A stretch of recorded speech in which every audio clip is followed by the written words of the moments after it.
Ali, Ali, Ali, Ali, Ali, Ali, yeah. I praise Allah for these lessons. I'm striving to be the message, and I thank Allah for His blessings. Ali was the circle 7. I praise Allah for these lessons. I'm striving to be the message, and I thank Allah for His blessings. Ali was the circle 7. I praise Allah for these lessons. I'm striving to be the message, and I thank Allah for His blessings. Ali was the circle 7. I praise Allah for these lessons. I'm striving to be the message, and I thank Allah for His blessings. Ali was the circle 7. I praise Allah for these lessons. I'm striving to be the message, and I thank Allah for His blessings. Ali was the circle 7.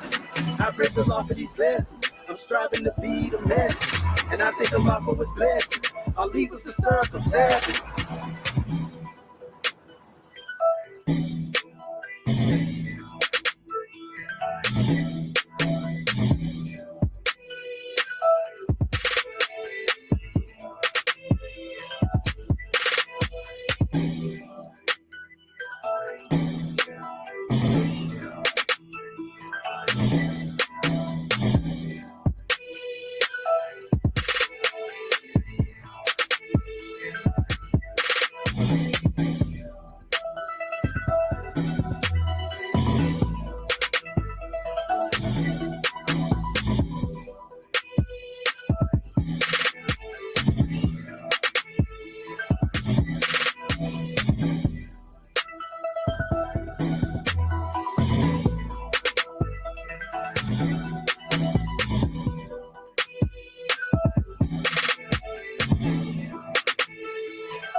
Islam, Islam, Islam, Moorish America want to rise upon the 7 within the circle of justice, mercy, love, and right, and give all praises to the great God, Allah, our Father God, Allah, and honors to His holy prophet, honors to our holy prophet, Noble Drew Ali, El-Hajj Sharif Abdul Ali, that is. We give honors to our Moorish kin once again, here, there, and everywhere, and therefore honors to all of you who are continuously honoring yourselves by being yourselves. We give honors to our Grand National Seal. We give honors to our Grand National Emblem, National Flag, Divine Constitution and Bylaws, and honors to all of you who are indeed a living manifestation and personification of everything that our Holy Prophet brought to make us a nation. You know, we have a grand measure to bring on the manifest. Tonight, you already know we're dealing with a late night library session. You know, I'm your host instructor, Dr. Shahidi Money Amohadi Shabazil. And my ancient comedian high name being the same as Dr. Shedwood Menti Muhammad Shepsewell. We got a grand drawing family to bring forth to the manifest. And all is well, all is well. And our subject title will be dealing with the Temple Mount, Moriah, the Moors Gate, Hiram, Abiff, and the 3 Ruffians. You know, I want to give honors to our family for showing up, our beloved brother, creator of the boundless universe, you know, anti-American American, you know, Islam. And also, yeah, family, that's not a flag. That's just a banner of unity that we had put together a few moons ago, you know, to show the unity that we have with each other. That's why you see the 5-pointed star there. And you can see that it's pretty much embraced, you know, with the 6. You know, they pretty much are together. But yeah, no problem. You know, that's what it is. It's a representation of trying to bring our people together. You know, but the real symbol is that circle 7. You know, because the 7 is the thing that unites us all. You know, when everything else fails, you know, the most universal symbol, you know, is that 7. And all of us agree upon that, no matter what school of thought or paradox of a paradigm we deal with. So, yeah, that's what made me create it. And it actually says Shabbat al-Hayyam. You know, Shabbat dealing with, you know, the 7 and Elohim dealing with Elohim, created fate that created everything that is, was, and evermore to be. And then it's covered up a little bit, but you got justice, mercy, love, and right in the corners. Like you hear me, I say, I rise upon the seven within the circle of justice, mercy, love, and right. I'm actually speaking in reference to the quadrants, the four quadrants that surround the circle, seven, so to speak. So, yes, sir, that's basically what it is. But yeah, no problem. All is well. You just send me a message on Facebook or something, or email me and I'll send it to you. It ain't no big deal. It's a symbol of unity. But yeah, we got a grand drawing to bring on the Manifest family. And we're gonna try to cover ground like we normally be doing in the last couple of days. Get in and get up out of here, so to speak. But it's gonna be a powerful measure. Again, the subject title dealing with the Temple Mount, Moriah, the Moor's Gate, Hiram, Abiff, and the three Ruffians. So you don't want to miss this one right here. You already know we're gonna start, by going into our book of fire first and foremost. So without further ado or delay, I'm gonna go ahead and share my screen. Oh man, I hate when they do that to me. I got to open this up first and then I do it. Okay, we'll do it like this right here and then get it to open and restore everything that was there. Still didn't give me everything that should have. Let me see. I did it. Okay, yeah, that is right there. Okay, so what I'm gonna do, I'm gonna close some of these because I got too much open right now. I already know how that ends. So yeah, now I'm gonna come on back over here and open up. Be sure to hit that like, share, and subscribe, family. We got a lot of ground to cover in a short period of time, so to speak. So we're gonna make it as fulfilling as always. This is powerful, family. We're gonna keep bringing this truth as we always do about this time. So want to start right here. This is pretty much where we left off at in our last session. The origin of black identifications. The most blatant but factual definition of the word black as an identity is found in Webster's New World Encyclopedia, 1953, Pocket Edition. There it reads black, English term first used in 1625 to describe West Africans, now used to refer to Africans south of the Sahara and to people of African descent living outside of Africa. All dictionaries explain the precise total negative definition of the word black. There's never been anything good about the word black. In fact, the larger the book, the more plentiful the bad definitions of black are revealed. Science of a thing is its knowledgeable essence, its constitution or character in a single expression. Therefore, I pray the readers of this book would delve deep into its opening chapter to seek the wisdom of the Moors. Indeed, since the 1960s, the word black has reached such a mania in America, few people dare question its origin, substance, and attainment, especially why it is applied to an entire people. Who's not afraid to know? Personally, this author has found as a general rule, more often than not, if it is promoted, advertised, or otherwise allowed by the European status quo, there's something wrong with it, especially if it concerns so-called black people.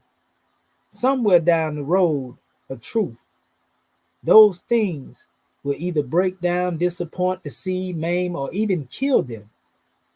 At the very assured utmost, it will never unite them as a people.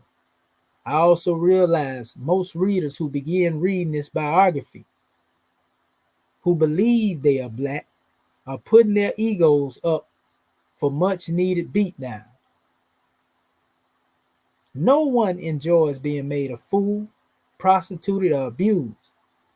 Truth does not do truth does not do those things. Now's the time to learn the truth about the word black. Say not unto thyself, behold, truth breedeth hatred, and I will avoid it.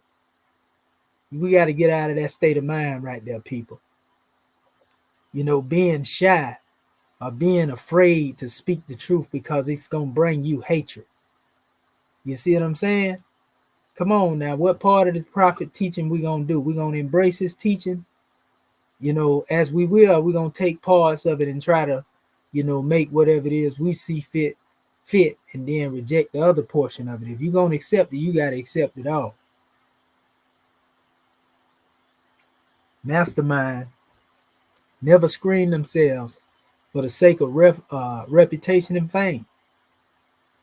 And I even understand why our holy prophet even said one time, dealing with our people being a hard-headed, stiff-necked, mean set of people who hadn't did anything except at the point of a scimitar, or did I say sword?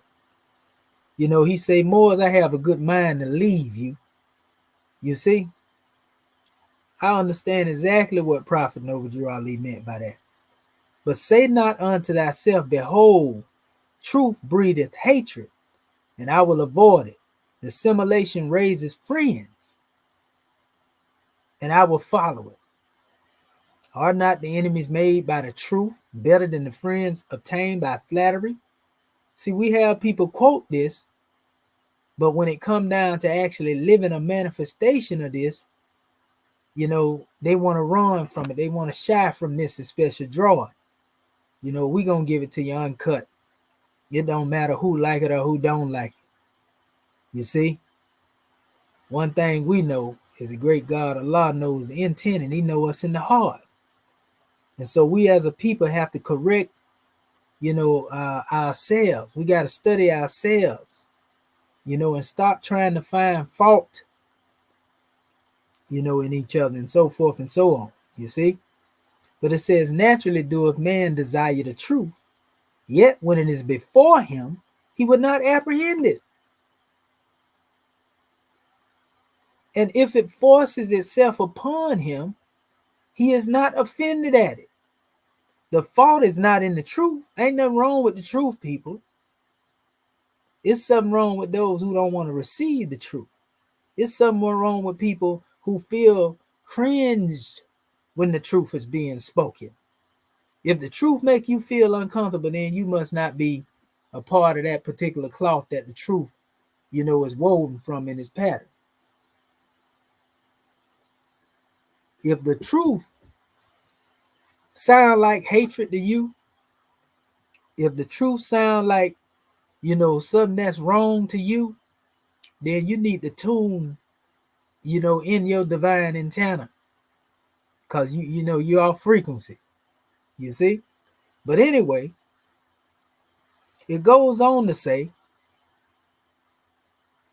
the fault is not in the truth. Moorish Holy Quran, chapter 43, ayah 18 through 20. These words of Prophet Noble Ali remind the reader of African descent. The U.S. Congressional manumission of the 13th Amendment did physically free the slaves, but left them mentally black, from which they must free themselves. We're going to go into some of that in a little bit too. No non-African can teach an African how to be themselves. You see, how can somebody that's, from the Congo teach somebody from Nigeria how to be a Nigerian? And vice versa. You see? Just ask that question. It says, because they have never been that. You can't teach what you don't know. And you can't give what you don't have. It's just in you to be what's in you. So it says they must be taught by one raised from amongst themselves. Facts. And this is the way the great God Allah does it. He raises up a witness from amongst the people. You see, irregardless of what they desire, Allah has his pick. You see, irregardless of what man say, who man chooses, to reject or cast away and, all that type of naught, the great God Allah is the one who has his pick. But anyway, it says, it is understandable some readers may be a bit ticked off from learning they have been dancing to the music of their own black fiddle. But let us lay aside our passions, feelings, and desires and examine this word black. As a reader delves into the openness of this chapter, the machination of a hidden nation, the author requests you to please enter with an open mind. The open mind is the essence of youth in the individual. So when the prophet say he needs strong young Moors, he's saying he needs strong young minds. Not because of your age, but minds that are youthful in the sense that they are able to learn. Because some of our people think they too old to learn. And they blame you for all of their faults. Everything it is that they buck, you the reason why they do it. Let them tell it. Every time something go wrong, you the one did it. Let them tell it. This is the mindset, of those who have that old thought pattern, that old Negro, black and colored thought pattern. So it ain't got nothing to do with your age per se. It says the open mind is the essence of the youth in the individual and is his or her unlimited capacity for growth. So ask yourself, do you have a limitation on what you want to learn? Are you blaming somebody else because you choose to stay stagnated where you are? And if so, whose fault is it?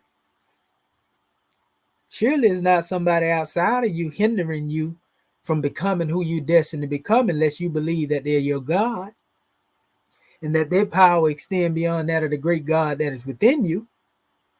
So anyway, it says, whereas obstinacy is the tombstone of a mental grave that clearly marks the know-it-all. There you go. That's what I'm talking about. Most information herein will be considered as new to some, shocking to a few, and aggravation to others. Facts. That's how the truth is.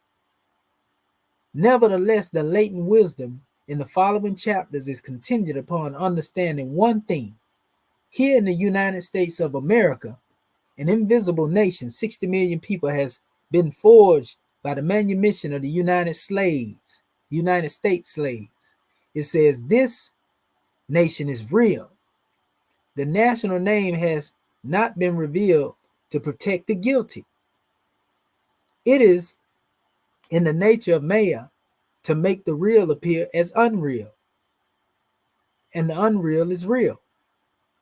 The prophethood of Noble Drew Ali was the only claimant to a nation lost in the slave labels of Negro, colored folks, and black people, and founded them by their true nationality and descent name. We are therefore to teach our people their nationality and why they cannot be those words and names. Noble Drew Ali's Quran questionnaire for Moorish Americans reads, question 87, what is meant by the word black? Answer, black according to science means deaf. Understanding is the rock upon which man builds himself. It is his path of enlightenment between his human knowledge and wisdom. Appendix Moorish Holy Quran, chapter 7, verses 19 through 20. It is upon this straight way the so-called black man is revealed to be an ungodly sinner, made into zombies of the living dead, walking the earth. All of the omnipotent 7 seals of creation came from the light of love. The ether planes of protoplasm, of earth, of plant, of beast, of man, of angel, and cherubim. These things were created before humanity, for the human seed to grow apace. See chapter 1 and 11. All that which reflect these creative lights is called the living. Those manifest, not reflecting the living, are illusions, subjected to time, changes, and will pass. These illusions, which the guru masterminds call Maya, are symbols of death, the opposing end of the spectrum of life. When man's consciousness unfolds, it is the realization of his true God state of light and his Maya state of death. This realization of man's God self he called white, and the Maya that he could not reflect inward to God. This he called black. The European, the most renowned masters of deception, because their highest aspirations are salvaged from the earth. Moorish Holy Quran, chapter 38, ayat 7. However, the pale-skinned nations of Europe did not create black.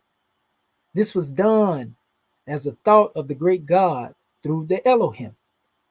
That which was light, he called day. And black, that which was absence of creation, is called night. This is why black is merely a word with a meaning. The meaning of the word is death.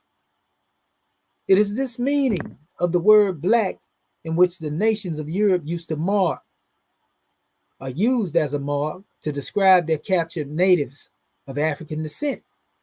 Prior to the North American system of chattel slavery, Africans were known as torchbearers, the light of consciousness, of civilization. Hence, black became the label which claimed this person as being without light, consciously dead. Hence, the European did make the black man from the meaning of the word black. This word black alone is the most moderate monitor of race inactivity used by the new slave owners, states, courts today. All people and institutions which use the Negro, black, and colored slave labels publicly announce their continued wretchedness, denationalization, and unconsciousness. It does not matter the height of their person or station, e.g. Supreme Court justice or convicted felon, millionaire, or welfare recipient. The plus rate of death in America has a black beat. Those who keep their finger on the unconscious pulse rate of blacks are always pleased to hear this is a black thing. I'm a black, and so, etc. It was their forefathers brought forth on this nation, or this continent, pardon self, a new nation, about 11 scores and 4 years ago. See 14th and 15th Amendments / Freemasonry. To the use, the word black as an identity to illustrate a lack of awareness is a scientific word that relates to various degrees of death. When ignored as a science, the word of death can be used to perpetuate the enslavement of a nation of people. Africans have known about the science of the word black since Adam. See Adam and Eve. Yet, they only use black as a forbidden backdrop from whence to enhance their holistic life. Science is the realization and knowing the essence of creation. Usually, sciences are man's rediscovery of something. The great God has already created and their interactive relationships. From the conscious perspective, science is where the tide waters of man's shallow stream of human knowledge merges into the ocean of wisdom. There's much wisdom to be learned when Drew Ali stated that a man cannot be a Negro, black, or colored, because man is made in the image of love and after the likeness of light and wisdom of God, Allah. Question 90 through 91. When any man does not know that he is love, they each have their own meaning. The part self, love divine, and another man can easily make him into a slave.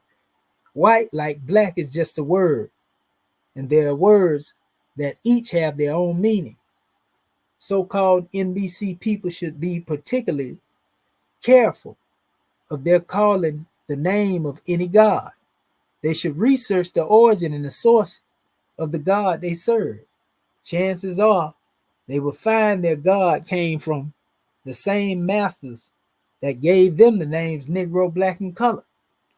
Besides, God is also the title that Satan gives himself. Questionary 92, question 92. Noble Drew Ali says, states in definition of word. White means purity. Purity means God, and God means the ruler of the land. The only people on the planet to ever call themselves white are the pale-skinned nations of Europe. In essence, they are the current rulers of the land. They are the landlords and have titled themselves God. Hence, when anyone says the term white man, they are in fact acknowledging the Europeans as their God. Some American-born Europeans have been so accustomed to being called white man until they have totally disclaimed any nationality descent of their forefathers. They are Europe's Americanized proletariats, e.g., hillbillies, good old boys, white trash, etc. They often identify themselves as mutts of mixed European uncertainties and are therefore white folks and American at best. The images of European gods engraved upon their currencies and stamped in God we trust. They are secret and publicized societies who are protectors of the skin game, institution better known as white man, organized for the express purpose to put the fear of God into the ungodly black, etc. Then there are those gods which demand a total allegiance through the swearing ceremonies and rituals in lodges, podiums, and courtrooms. The latter is declared in consequential sacrifice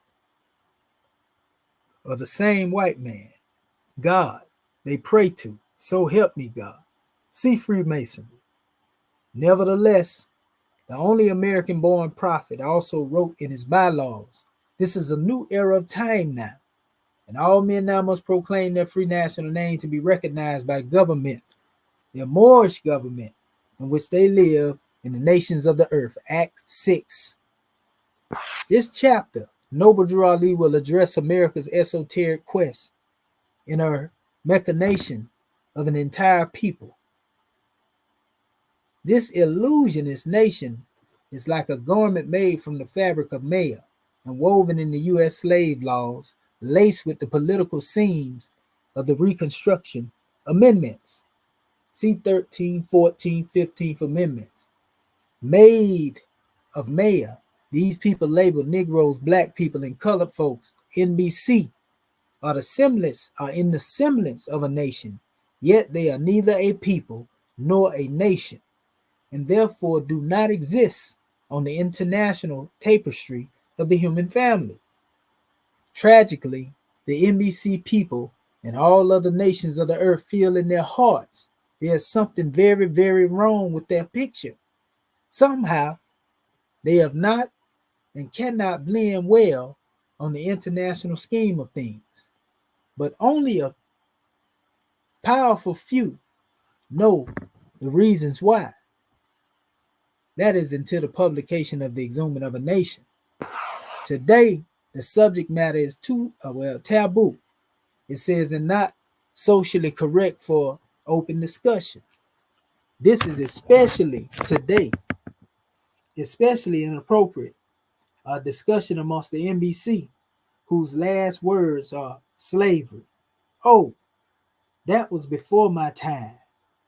It has nothing to do with me. Yet they proudly bear the slave names of Negro, black, and colored, given to them by their non-existent slave masters. A slave in the true sense of the word is the mind that has not known or denies its natural state of freedom. Powerful. And since there is no such animal as a free NBC, oh well, read on. It is the supreme importance for this nation, made of Maya, to be examined as the world's greatest mystery. There are denationalized people being featured today in the United States near you. The hush-hush of these special people lies in the stealthiness of their true identity. Most mysteries are founded upon ignorance and shrouded in confusion. For example, Are today's black people yesterday's Negroes? Or are African Americans the return of when we were colored? These are daily riddles in the minds and hearts of most so-called blacks. In a word, who are the Maya people? A people here but none are not here. A nation yet not a nation. Folks seen but not seen. And why does the prefix X or so-called often precede their previous names?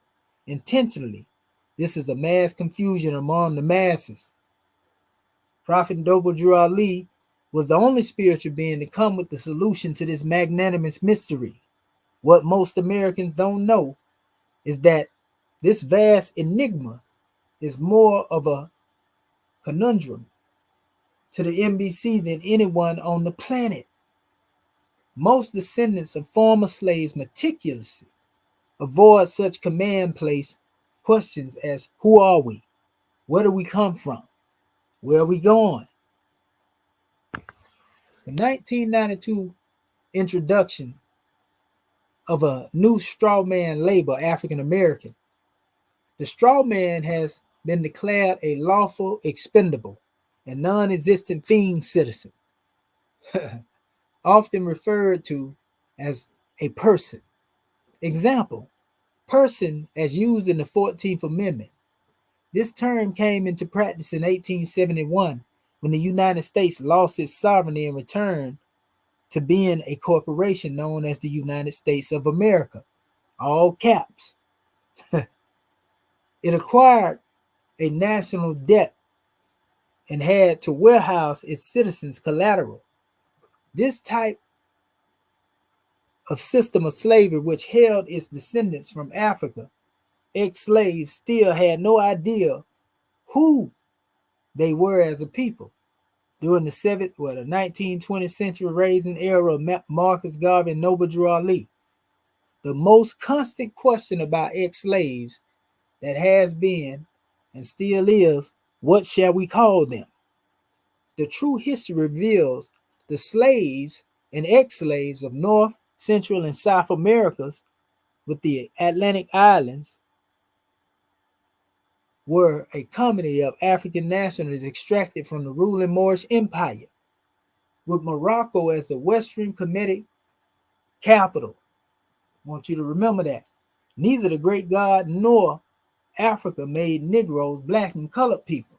Only the United States, which has never been without us slaves, and mass produced the world's only nationless people. The NBC to this day are still state certified at birth as unattached from all other nations of the human family. Noble Drew Ali teaches according to all true and divine records of the human race. There is no black or Negro, black, and colored race attached to the human family, because all the inhabitants of Africa were and are of the human race, descendants of the ancient Canaanite nation from the Holy Land of Canaan. What your ancient forefathers were, you are today without doubt or contradiction. There is no one who is able to change man from his descendant nature of his forefathers unless his power extends beyond the greater universal creator himself. It says the following article, which appeared in Baltimore's Evening Sun on Monday, February the 3rd, 1992, illustrates the standard confusion which normally arises when a person or people change their name more than once. The following article, rewritten verbatim, is a modern-day version of a list of differences developed in 1712, Willie Lynch theory.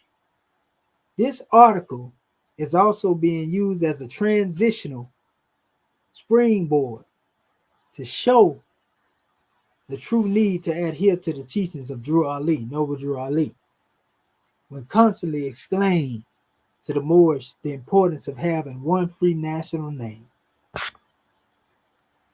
Powerful. Powerful. So, you already see how our chairman putting it down, family. He ain't playing. He ain't holding nothing back. He ain't taking no shorts. He ain't taking no losses. That's what I'm talking about.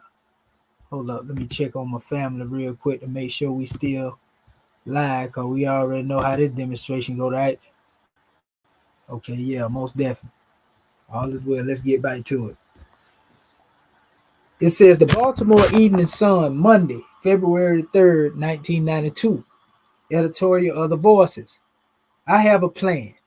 Delegate Rawlings' bill should be amended to designate an official name for Black people.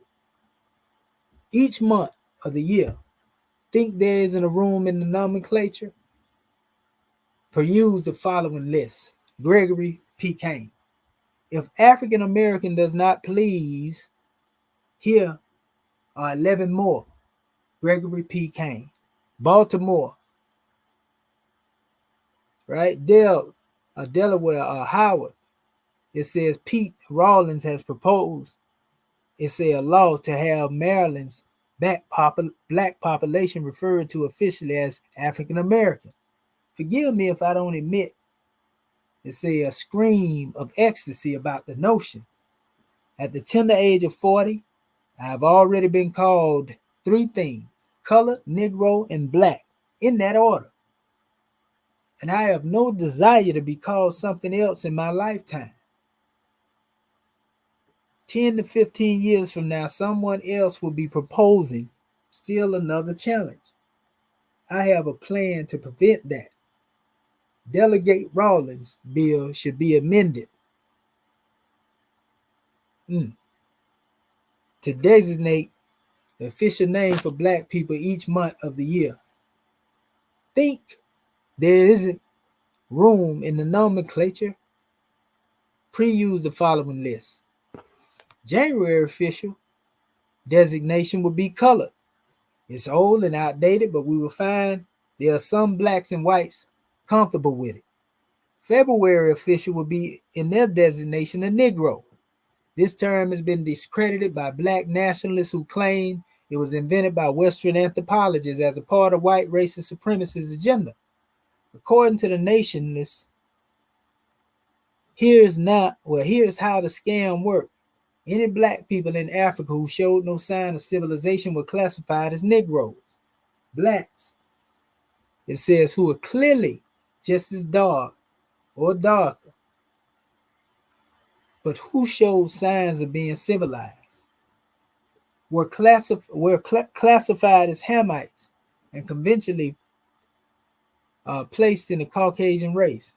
I call this a scam because some Western writers have admitted to no physical evidence of a Negro race has been found.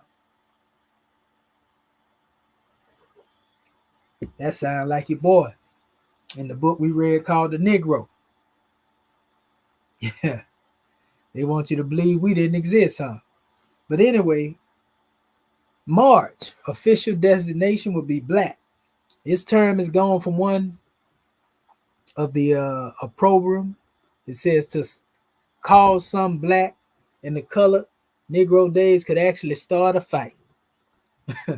To one of acceptance to that is no longer good enough. Yeah, I suggest keeping it around. We may have to use it again. April official designation would be Afro-American. Some have objected to this term, claiming it does not adequately define Blacks as an ethnic group, but it is worth keeping. May official designation would be African American to make the Jesse Jacksons and Pete Rawlings in the country happy. June official designation would be Asiatic. It said this is to appease the annoying billions members correctly. There is no African continent. Africa is merely part of the larger continent of Asia, which was originally inhabited by Black people. Hence, Blacks are Asiatic. There, that cleared up the confusion, didn't it? July official designation would be Moorish American. This again would be, okay, let me see right here. July official designation would be Moorish American. This again would be in deference, it says, to the members of the Moorish Science Temple, who maintain that while their race is Asiatic, their nationality is Moorish American.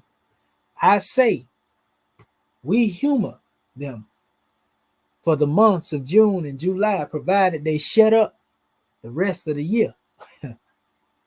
August official designation would be Bilalian. This comes to us from Warith Din Muhammad, who formerly was Warith Din Muhammad, who originally was Wallace Muhammad.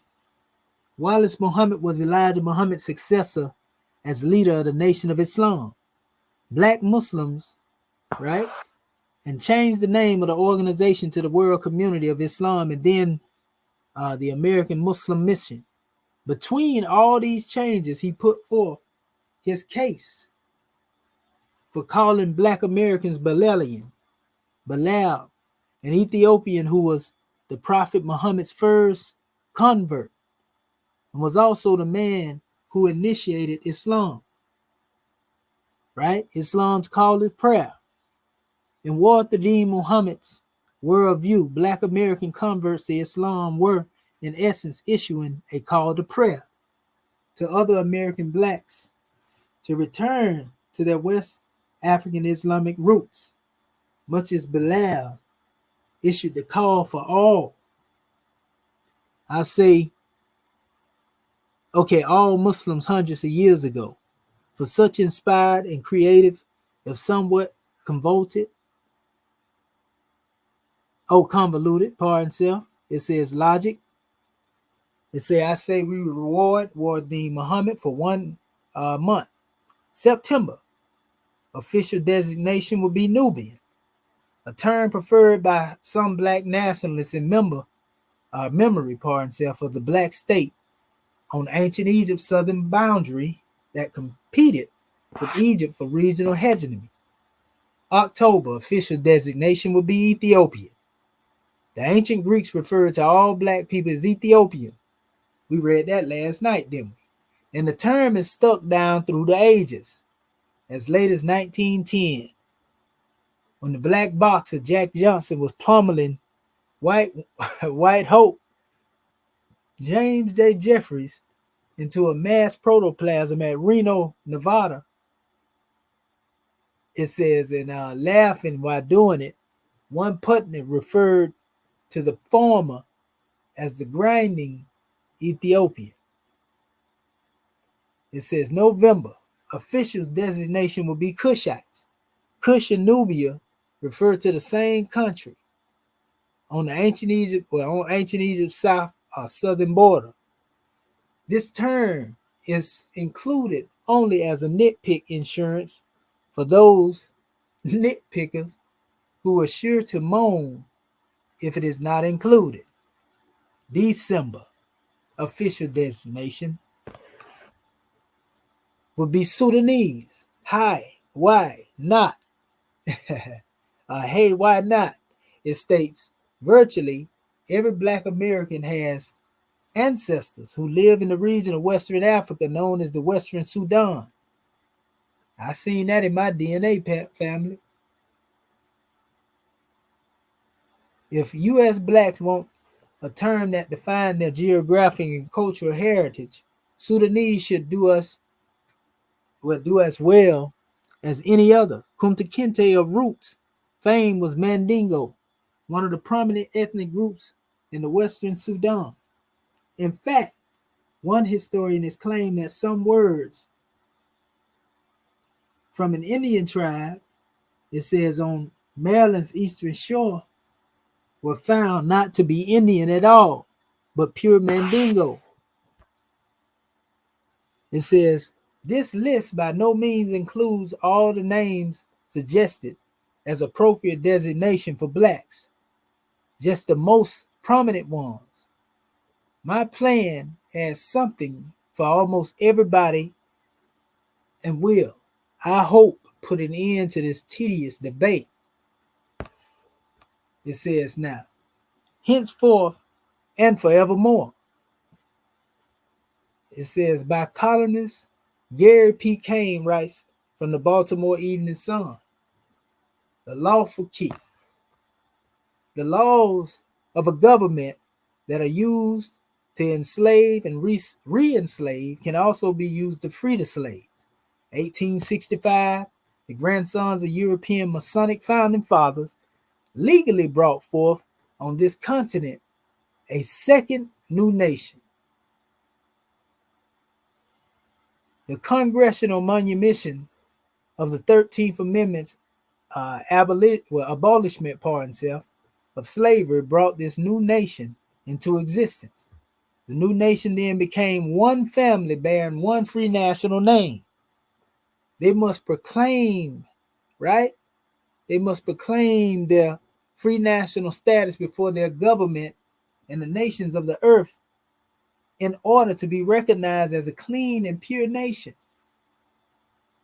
They cannot be citizens of a free national government while clinging to names that allude to slavery. The only lawful purpose of the 14th Amendment is ratified in 1868, 3 years later, is to spread assumable jurisdiction of ex-slaves agreeable to the then powerless Southern Europeans. Powerful. It says to the courts throughout every state in the United States under the term all persons, meaning commercial property, reinstating the ex post facto slave labels of NBC declared abolished by the original 13th Amendment, the descendants of the ex-slaves being held hostage by the dead badges of law, 14th and 15th, need only to proclaim their one true free national name to break the judicial bonds that Congress has given over them to corporate America. Equal to the knowledge of self is the law. Powerful.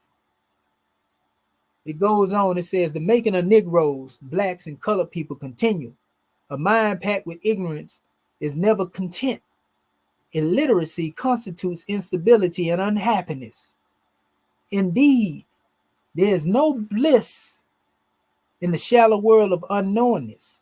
The Negro was made to fluctuate in a perpetual state of perspective, no matter the training, e.g. military, politics, economics, social, religion, etc. All chattels, remember that family, property, right? Chattels can only see, it says, from a property point of view. It says his only constancy is the rise and fall of an external government. By design, the NBC are unable to answer standard questions about nationality, heritage, or prosperity of their children. This is both embarrassing and humiliating. When challenged with questions about themselves as a nation, the most educated NBC will appear dyslexia and to suffer from chronic analphabetism. There's also a coast-to-coast belief in the westernized misconception that we are so mixed from known total submission, known and unknown amalgamation until there's no way we can trace ourselves. This shows a serious beatdown into total submission. It says, it is socially fed negativity that misplaces doubt where faith and consciousness should be. It illustrates self-denial. These lessons are created to stimulate or shock life into the inactive gods of this hemisphere. Make no mistake about it. The ignorance of the self is never without its alloy of pain. Speaking about pain, the mind can be conditioned to function with pain. It has been known to enjoy pain from the hurt to the very source of pain. Honorable Ali said, it is not in flesh to think or bones to reason. Therefore, it is not the body which feels pain, only the ego which experiences pain or pleasure. See Adam and Eve. With this in mind, the NBC, which constitute the nation made of Maya, are revealed in a state of national denial. The pains of a people in denial are often so severe until suffering is socially perceived and accepted as normal. Some pains are diagnosed in psychological epidemics, as was in the Stockholm Syndrome. It says, and this is when the iron hand of oppression is so massive until its victims become mental duplicates of their oppressors. Others justify benighted by waiting on the Lord to come and ease their pain. See who is God. Still, many will seek refuge in the competitions and addictions or 1,000 other pain-absorbing methods of mental masturbation. All this due to a lack of knowledge about the true self. The prophet described this status as mental slavery. I have another message down here. Oh yeah, we almost there now. So it says the point here is not merely to arouse the needed answer. Whom or what are the NBC, and how did they come into legal existence 135 years after the U.S. Constitution abolishment of slavery? No. This chapter will prove that in the land of the free, all NBC will always be at home as slaves. Most people will undoubtedly come to realize for the first time the awakening truth that so-called blacks are not born, they are made. Yep, made right here in the home of the slaves. The sinful making of black people was the machination of male nation people. Noble Drew Ali was born Timothy Drew, January 8, 1886, then certified as a Negro by the state of North Carolina, USA. By the time he left the body, July the 20th, 1929, he was a free man, a Muslim, and a citizen of his own properly declared nation. Ali was the first to be honored and recognized as a part and parcel of a clean and pure nation of people. What Drew Ali has done, all so-called NBC must do. Be it the will of infinite wisdom, each reader in the course of this book will come to understand the powerful significance of knowing one's true identity. Not only is this information enlightened to the soul, it also reattaches the loss to the human family of nations, tongues, and tribes, albeit the greatest gift from knowledge of not being NBCs is it will also permanently cut all bonds of U.S. jurisdiction and European subjugation. The black man beginning.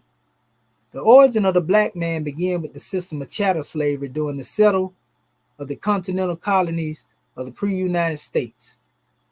The actual timing of this genocidal event lies between Christopher Columbus' authorized invasion of this part of Northwest and Southwest Africa, 1492, and the legalization of the Black Code laws of 1779. The word black or swarthy was formerly used as a descriptive adjective to the nationality of the African Moors. Black and Moor or swarthy Moors, after the European crossing of the Great Atlantic, the word black became used as marks, labels, names of identification to describe the fallen and conquered state of this mighty world civilizer. To this day, only about 10 out of every 500,000 NBC realizes they carry their tombstones and identification marks. There's something wrong about the way the pale-skinned nations of Europe bring these things across the Atlantic from east to west. The cargo generally transforms during their Atlantic crossing into something opposite of its origin. There are hundreds of examples of this common phenomenon. Prophet Yeshua, it says, was a direct descendant of the ancient African Moabites with typical woolly hair and feet and the hue of bronze. But by the time his image reached these shores, he is God with blonde hair, blue eyes, and first cousin to the painter, or a painter, named Michelangelo. Arabian Muslims or Muslims was selling other African Muslims into European slavery. But by the time the slaves reached the colonial states, They appeared as pork-eating Christians.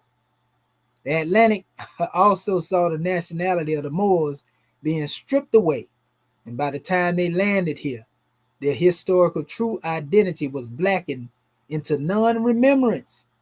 They became whatever others said they were, right? It ain't what they call you, is what you answer to, family.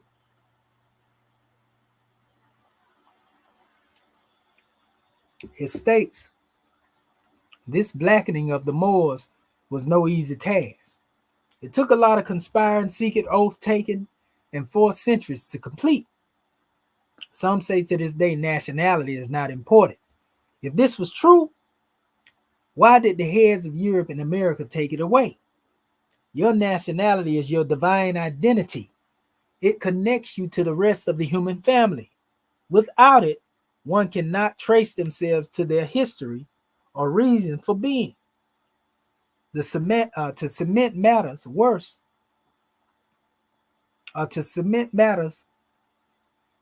it says worse. Everyone has theirs except the black man. Black was used to define the dark age of the African in America. All dark ages appear as a systematic social illiteracy endured by a people. A time when they are forbidden higher learning and education due to an absence of consciousness. They suffer from severe insufficiency of knowledge. A dark age is a black period. Prior to this, the worst system of denationalized slavery ever forced upon any nation of the human family, the black man did not exist. Black people did not just happen or fell off from the sky or off the back of a truck.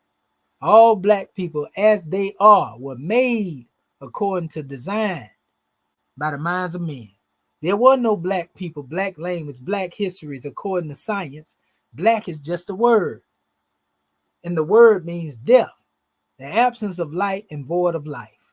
There are only 7 colors in the spectrum, and black is not one of them. Neither is white.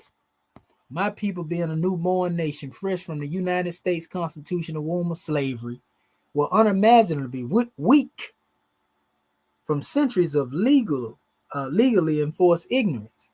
While in darkness, or in the darkness of the womb, they had been deprived of knowledge and forbidden to think beyond the indoctrination that just 1 ounce of black blood was a curse from God. There has been a trouble and evil game of psychological self-destruction played upon an entire people. A shocking reality is when anyone uses the true definition of the word black to describe its objects, one sees the magnanimous death blow to a people. For example, instead of saying black, use its true meaning deaf or dead in front of its persons, places, and things or thoughts. Now see what life it gives. So-called black people seem to have everything that all other people have except there's black. It says, but since the word black basically means to be without life and the absence of light, it raises the question, what do black people really own? The answer is already circumscribed within the true etymology of the word black. Just substitute any other true common meaning of the adjective black. It says as in death, likeness, or lifeless, or dead, and then place it in front of any subject generally used in association with the so-called black people. And oh snap, will they be surprised at the game that has been played on them every day since 1652. Now let's apply the word black to its everyday assumable uses in the only country on earth that makes these people with black minds remember the true etymology of the word black has always meant dead. So we have dead men, we have dead women, dead history, dead communities, dead organizations, dead teachers, dead schools, dead race, dead movies, dead life, dead business, dead justice, dead ideas, dead heroes, dead criminals, dead books, dead language, dead crimes, dead clothes, dead thoughts, dead caucus, dead leaders, dead theaters, dead things, dead churches, dead Muslims, dead alliance, dead love, dead policemen, dead employment, dead news, dead children, dead family, dead flag, dead doctors, dead universities, dead place, dead athletes, dead power, dead bands, dead lawyers, dead consciousness, dead politicians, dead God, dead religion, dead people, dead power, dead pride. The true history bears witness. The idea of a Negro colored in black people was never in African philosophy. History will further reflect it took scores of years to beat the black psyche into an isolated people until it became a living part of them. The results were life itself, then became the only filter through which the branding iron of the black exceptions displayed only African survivors. Today, the same blackness that once haunted and terrorized the souls of every enslaved man, woman, and child is now sought after with pride, lust, shamelessness, dignity. Is this not the apex of irony? How can an enemy of 500 years now be a friend? Is it possible for right to be wrong or truth to be mendacious? Moreover, who brought about this social revolution when there are one people that are white because they are not black, and another people proud to be black merely because they're not white? This is what Noble Drew Ali personified as mental slavery, which is the kind of slavery you have now. Rome, Rome, Rome. Behold the evil you have performed into the minds of my people. The great God of the universe that created everything that was, is, or evermore to be, never made a black man attached to him and attached him to the human family. The black man is so called is simply your man-made man.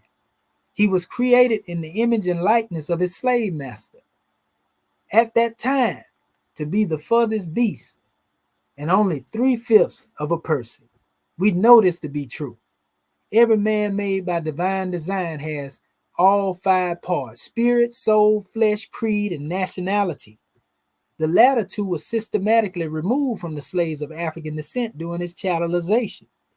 A man's national identity should match the country of his origin, as does Chinese match with China, Germans match with the Germany, Cubans match with Cuba, etc., etc.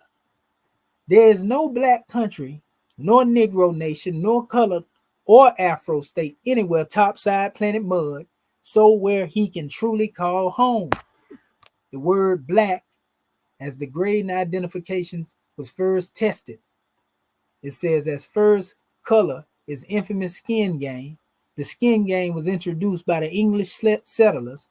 Y'all know about John Blumenbeck, scientific racism, and their pale skinned co-discoverers to depict the peoples of the New World: black man, red man, yellow man, brown man, and saving the best white man for themselves. Now, a mere 200 years later, through the use of telecommunications, the skin game is widely accepted and played by almost every nation.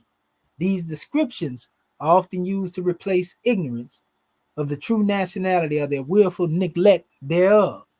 The skin game has given rise to the epidemic dubbed the black virus. The word black is now injected and accepted globally wherever the Europeans have influence. So these some powerful measures right here, family. We'll stop right here because we got much more ground to cover. But we just want to lay the foundation with the Book of Fire. And I mean, the chairman make it plain. You got to know the difference between the description and the nationality, people. Many of our people get upset when we point this out to them because they've been told their nationality was black. But you look on your little application when you go to sign up for work, you really dealing with what they call in your description, and we ain't no coloring crayon. This is powerful. Wait till we get in the rest of this stuff that I'm getting ready to go into, because we finna really get up in there. Remember, our subject title is called The Temple of Mount Moriah, the Moor's Gate, Hiram, Abiff, and the 3 Ruffians. We finna let y'all know some of the esoteric secrets that's hidden within these histories that the European be out here trying to put over your head and hit you over the head with. So watch this. Let's get down into it. When you look right here, family, let me make sure I'm sharing. Look at this. What did they tell you here? Now, we was told that slavery was abolished in 1865. But those who know better know that this was nothing more than an amendment that was brought to the manifestation of the 13th, where it deals with Amendment 13 to the Constitution, the first of the three Reconstruction Amendments. You see? What were the other two? You got the 14th and 15th Amendment, right? But it said it was ratified in December the 6th, right? And that would actually be tomorrow on its anniversary, right? It said it forbids chattel slavery across the United States and in every territory under its control, except as a criminal punishment. So you would think the abolishment or abolition of slavery would end slavery, indefinitely. But no, they put a clause out there, unless you commit a crime, unless you become a criminal. And then it's on again. So all of your brothers and sisters, your sons and your daughters that may be caught in the rapture, caught up in the rapture of a Roman penitentiary or a Roman holding facility, a warehouse, they call them jails or whatever you want to call them, detention centers. They are in slavery right now. They just made it look good, made it look like you was free.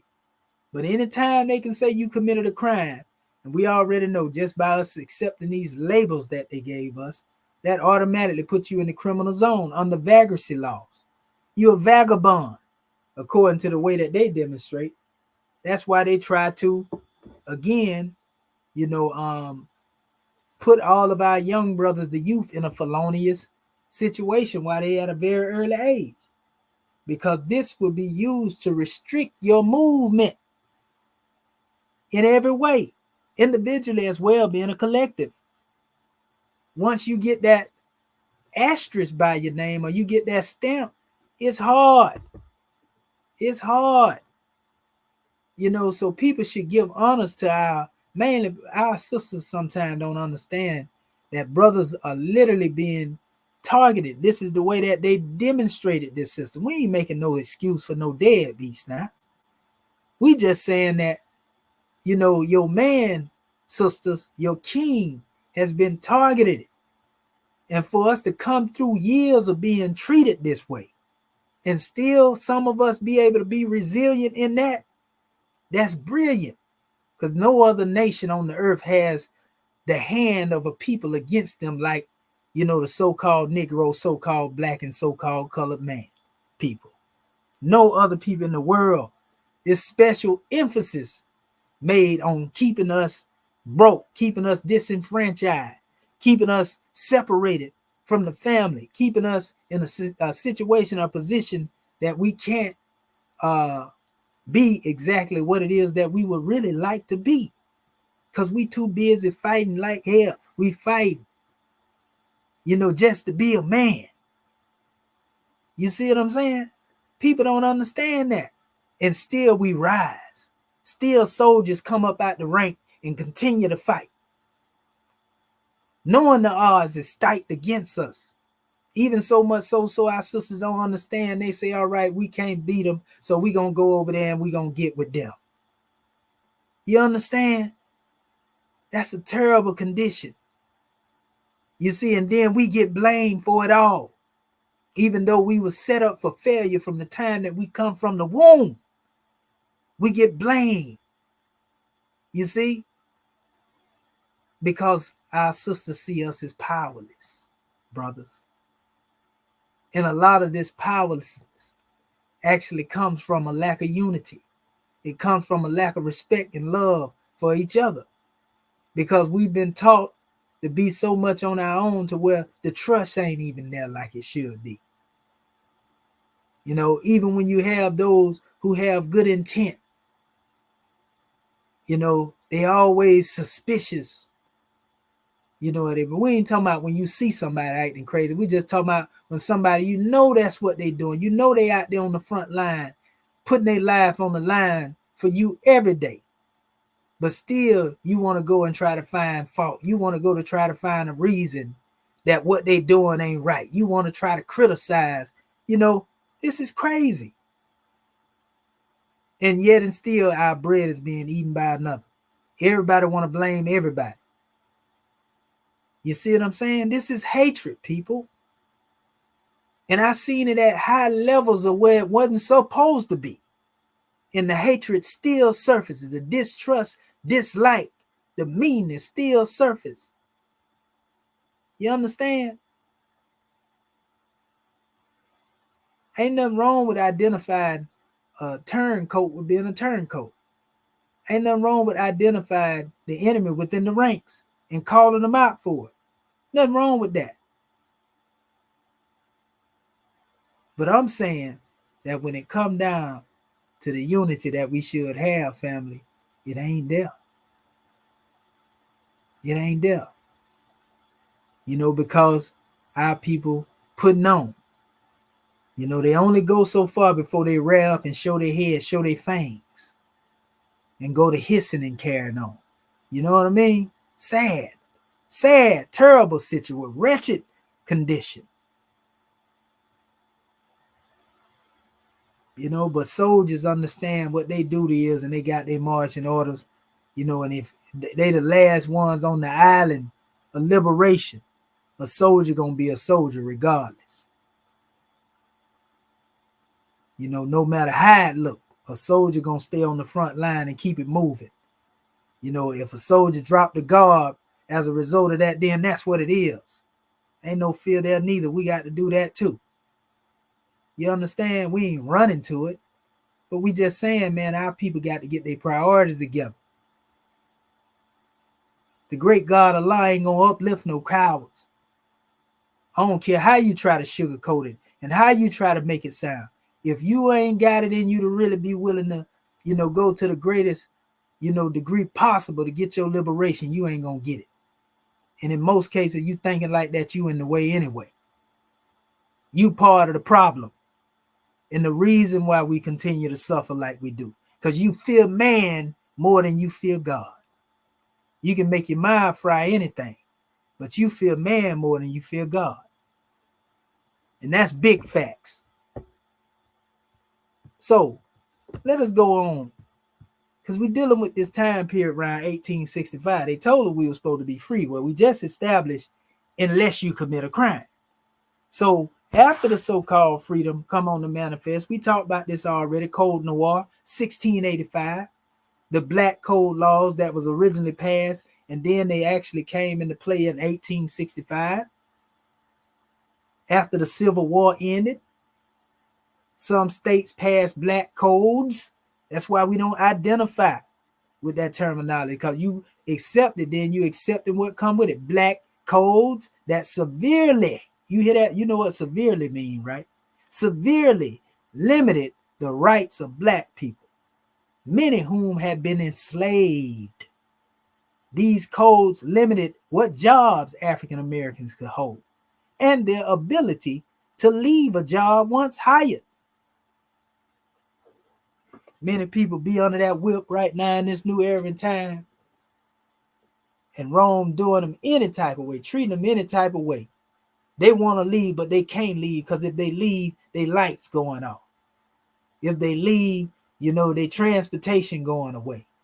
You know, if they leave, they might not have means of getting groceries, because how long is it going to take for them to be hired again? Anybody that's amongst our people, guarantee y'all done seen some Europeans that been working probably 7, 8, 9, 10, 15 years on the same job, while you've been job to job, 4, 5, 6, 7 jobs, you know, in that time period, or even more. And you'll see the European in that same spot where they were. And you can be working hard. You can be the hardest working individual it is. You think that's by chance or by divine design, but we've been taught, suck it up, keep it moving, get in there like a soldier and go get it. And that's what we do. So we live our whole life doing that, in most cases, it ends in a life full of stress. And the stress along with the heartache, end up to cause ailments to the body and begin to work on the body. Because we done held all this trauma in, trying to place it in the back of our mind and keep it moving, because we've been told you got to be strong. You got to keep moving ahead. You got to, all the while it's taking a toll on the mind, body, and the soul. You see? And people expect for you to be a shining pearl coming up out of that. It take time to get that mindset out of you when you came up out of that depth. You see what I'm saying? So you don't blame your people for being in that state. But you ain't gonna let nobody tear nothing up neither. So, this is what it causes. All that bring everything, man. Listen, the true adversary of the people is poverty. We're gonna get straight to the root of the problem, because if it wasn't for no poverty, it wouldn't be no gang banging. If it wasn't for poverty, it wouldn't be no dope slanging. If it wasn't for poverty, it wouldn't be people kicking people doors in. If it wasn't for poverty, it wouldn't be a need for somebody to police you. Let's talk about it. You understand?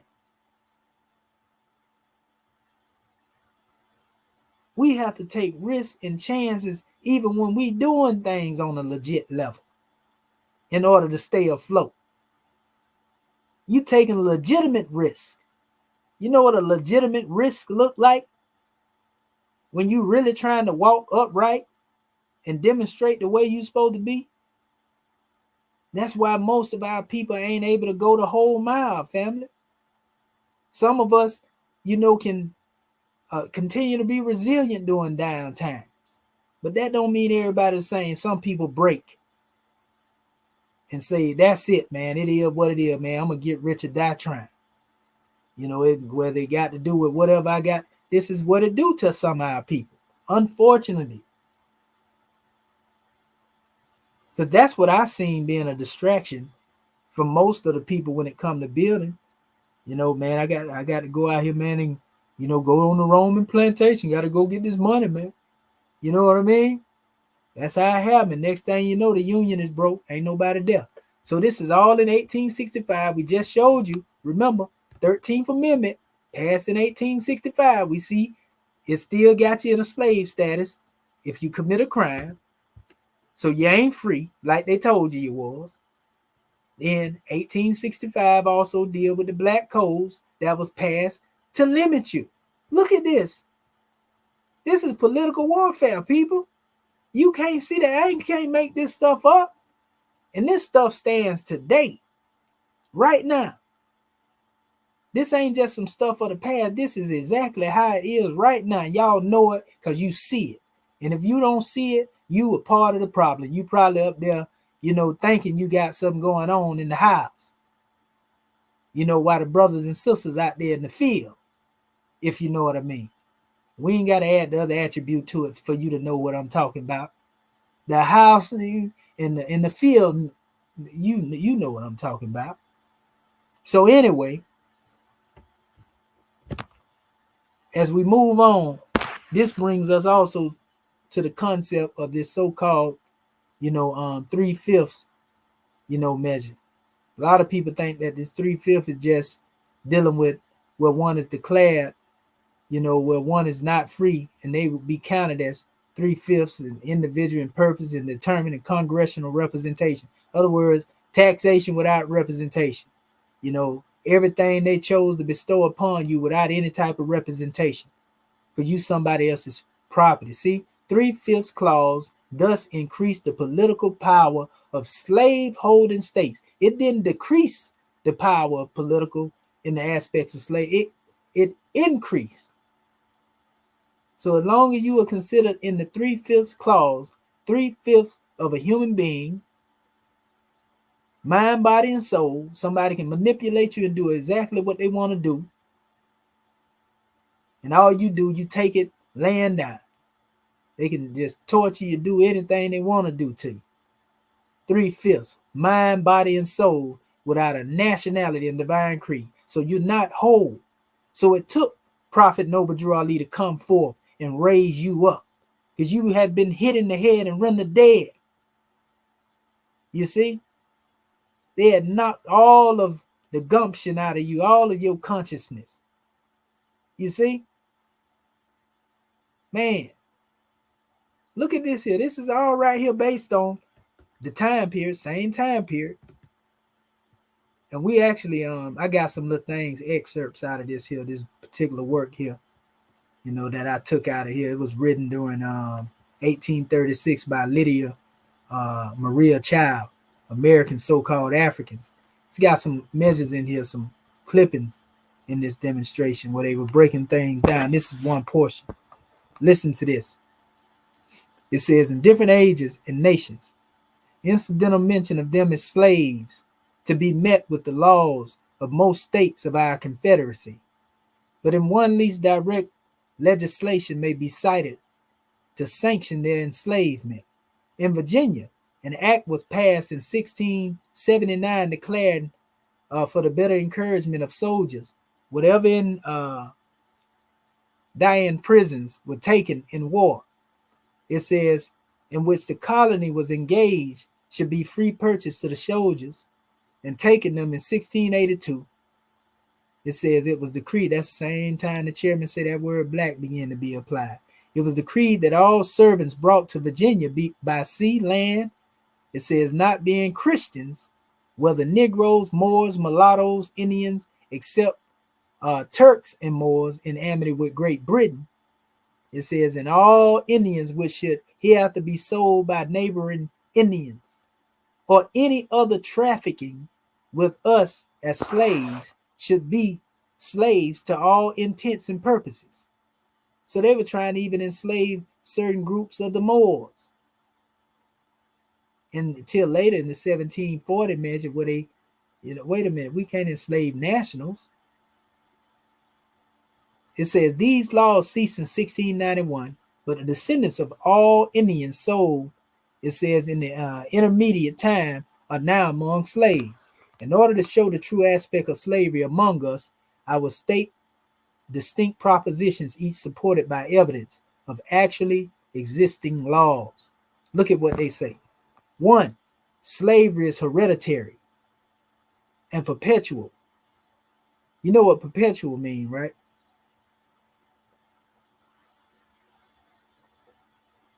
It means everlasting. It means eternal. It means forever and a day. Slavery is hereditary and perpetual, meaning you inherit it from your mother and your father. It says to the last moment of the slave's earthly existence, and to all his descendants, to the last posterity, every last one of them come up under slavery. Remember, I was showing y'all in that document the other night, the Negro, where, that one was speaking, and they were saying, man, the only thing that we can do to fix this situation, either send them back to Africa or re-enslave them. And so they chose to re-enslave us. And here we are. So point 2, it says the labor of the slave is compulsory, meaning they forced to do what we say. They ain't got no choice in the matter but work.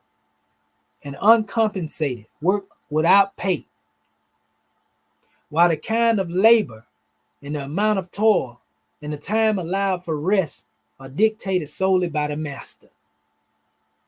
No bargain is made, no wage is given. It says a pure despotism governs the human brute. See that human brute?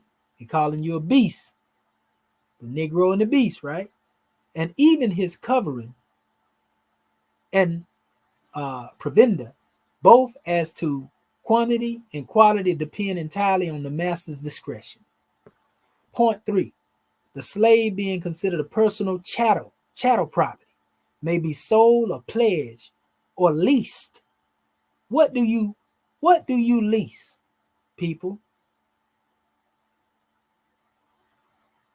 You lease cars, right? You lease houses, huh?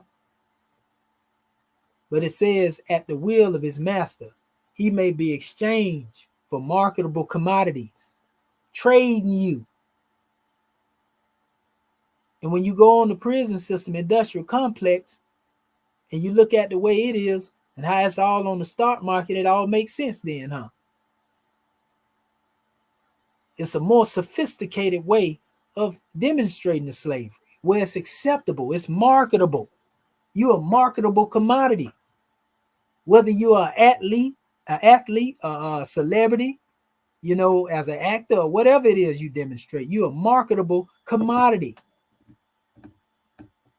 How do you think a millionaire can be stripped down to being broke in a short amount of time after having a whole bunch of money?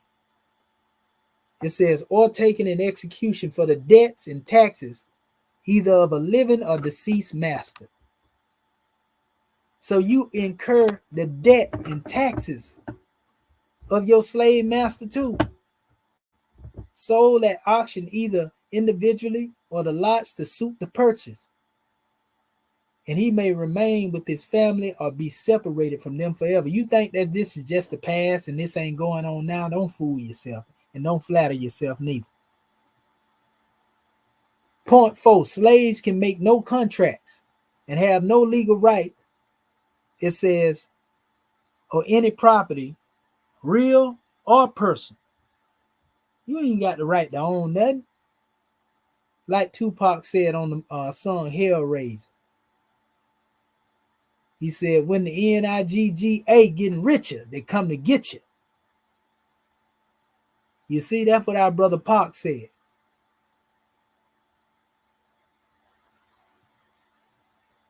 He said, man, our brother says, if Jesus is a kind man, then he should understand times in this crime land. My thug nation. Do what you gotta do, but know you gotta change. Try to find a way to make it out the game. I leave this and hope God can see my heart is pure. Is heaven just another door? I leave this here.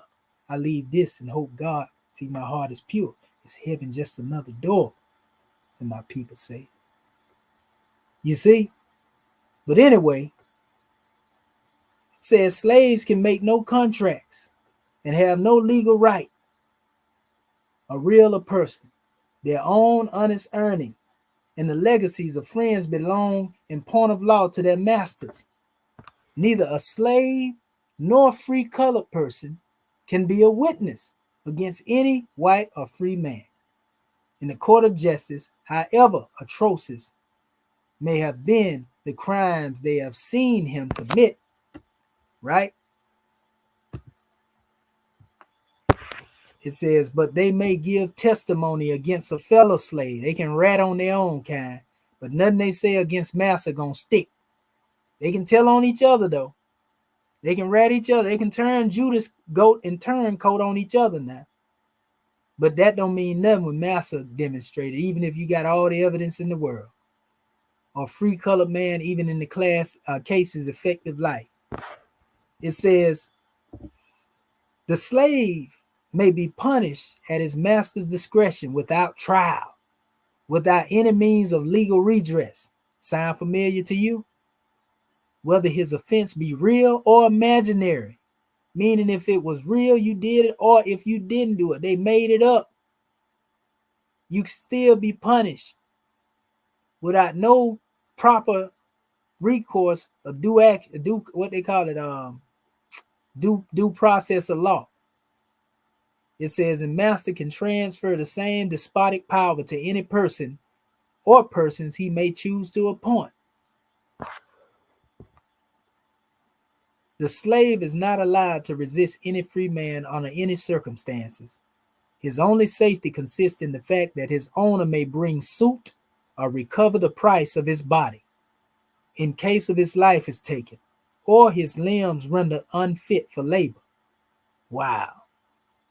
Slaves cannot redeem themselves or obtain a change of masters through cruel treatment.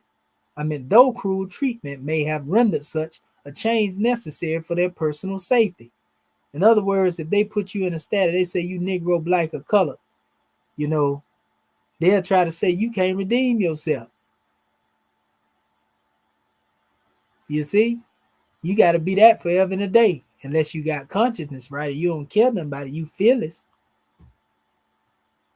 You can't be made a slave unless you full of fear. The slave is entirely unprotected in his domestic relations. Who coming to your aid? The laws greatly obstruct the manumission of slaves, even where the master is willing to enfranchise him.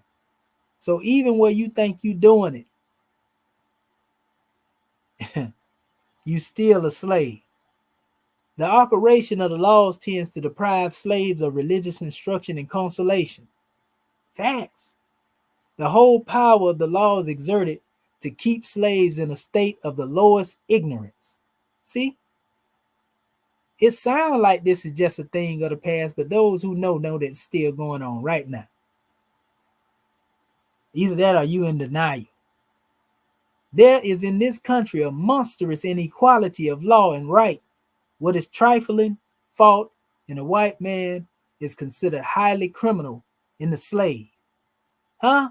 Now you understand why they can get away with things that you can't get away with. The same offenses which cause a white man a few dollars only are punished in the Negro with death. You see that? The laws operate most oppressively upon free people of color. They live by the law, we die by the law, people. See the proposition? Somebody even get this and put this in the law. You know, talking about all these people right here, you know, slaves already imported, hereafter imported to this province, and children now born hereafter being born. You know, we're going to make you slaves. You understand? So what you have seen, you know, is the effect of, you know, the Code Noir, you know, and those things that were implemented through the Crown, coming all the way from Great Britain. This is one of the three Ruffians. You know, then unbeknownst to our many, you know, you also have the United States being the seed of the lion, you know, the baby lion, so to speak. Some people say Babylon. But anyway, you know, then you have the French protectorate and what they implemented under Morocco. And they actually used the Moorish name as a fig leaf to do their dirt. The Moroccans did. Because we know during the time of the 1800s, if you come right here and you see the time frame, family, let's go about, let's say 20-some years, you know, before the Emancipation Proclamation was signed. What were they doing over there in Morocco? The French Empire had pretty much ran on Morocco, so to speak. This is right here at 1844. This is right after Napoleon had died 20 years prior to that. So, you know, France had went on over in there. And next thing you know, they had a French protectorate going on. All the way up to the time of the birth of Prophet Noble Drew Ali. See what it says pre-1912 Treaty Affairs. The peace and friendship between them governments ain't had nothing to do with you. So the Moors lying. It's about you, but it wasn't for you. That treaty was about you, but it wasn't for you. The French had made Morocco its son. Like, who your daddy? I'm your daddy. You know, and went in there and pretty much took over. It took the Moors to help them to be able to get their rights back, to be able to fly the red flag with the green star in it. And they couldn't even fly that upright. They had to fly it upside down, just like most of them do now, because they was in a state of adversity. But by that time, guess what? There was a people that's mentioned in the book of Revelation that actually had infiltrated Morocco too. Those who claim they are who, and they are not, but they are the synagogue. Okay, y'all know who we talking about. You see what I'm saying? So yeah, Morocco couldn't help you. Prophet Noble Drew Ali told us 1779 up to 1865, between that time, that was the time of slavery. So the more running around here lying, talking about they got a treaty, you didn't write nothing. Slaves don't write treaties. You was property. You was under some other form of apartheid, under the class struggle. Same thing. Look right here. See the trans-Sahara slave trade with your French colonies of Algeria and Senegal that went in there. The same people that's enslaving our people over there right now. The so-called Tony Moors, the Albidan, or so-called white Moors. We giving you history. We ain't giving you no misinformation. We giving you the truth, the whole truth, and so but help the great God draw that truth up out of you. You see? Yeah, that treaty of peace and friendship was not written for us. It was written about us. So that's a whole nother measure. So these are the three ruffians. Great Britain, coupled with the United States, France, and Morocco. Them the three ruffians that slew the African God man that was taken on a westerly course. I'm going to show you some measures here. This is a drawing here. Let's get into, a lot of people don't know. Anytime you go up in a courtroom, for those of you Masonic loving brothers out there, and sisters that thank you Eastern Stars, and I don't say that to be mean and unjust to you. I got to give it to you just like I give it to the Moors and the people that's biblically inclined. What y'all don't know is every time one of y'all go up in the court or we go up in a courtroom, under the being accused under a crime, we can even say that NBC, the Negro Acts, the Black Codes, and the color of law, we can look at them as ruffians in the court of law.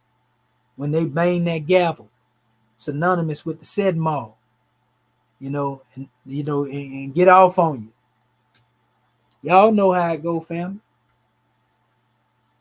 We can't make this stuff up. Every time you go up in a courtroom, basically, you are under a Masonic ritual.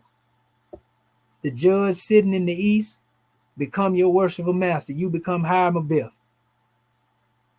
And you basically don't know it, but you going through a process of dying that death, according to their law, so to speak. They hit you with the rule, you can't talk, hit you to your heart, with the square. You see, get you all in your emotions. Well, you ain't got no more love in you, then they hit you in your head. Yeah. So listen to this legend. We're going to go into the esoterics and show you how this applied to us as a people and why we say the code name for Hiram Abiff deal with the African God man. See, it's elements in this story that y'all don't know about. This is the real secret behind this right here that they ain't telling y'all. It says, during the legend of the third degree, we done already identified the three ruffians. Remember, we talking about the United States, Great Britain, France, and Morocco. You see what I'm saying? So it says, during the legend of the third degree, the candidate betrays Hiram Abiff in the ritual. He is blindfolded and led through the ritual by a conductor. And we've been blindfolded. We've had our eyes covered and been led through this life thinking that we were something that we're not. So they put a hoodwink on you. That's why Brother Malcolm said, you've been hoodwinked. You've been blindfolded. You've been run amok, led astray. You've been had. You see what I'm saying? It says in the Masonic ritual, Hiram Abiff is not a worker of brass in the scripture, but rather the grand master at the building of the temple of Solomon, Solomon's temple. Each day, he lays out the work for the workmen to complete. It says there are fellow crafts who work on the temple. It says who are to be given the secrets of a master mason as a compensation. It says when the temple is completed, once they have secrets of a master mason, they will earn the wages of a master. And all our people, they go through life trying to get the master's wages, huh? You see what I'm saying? If you come a part of this secret, little club and abandon what it is that is sacred, then, you can become a Judas goat, mislead your people, and take them to the slaughter, and they'll have your life spared. But it says a group of 15 fellow craft decide they do not want to wait until the work is completed. And they form a plot with which 3 of them carried through.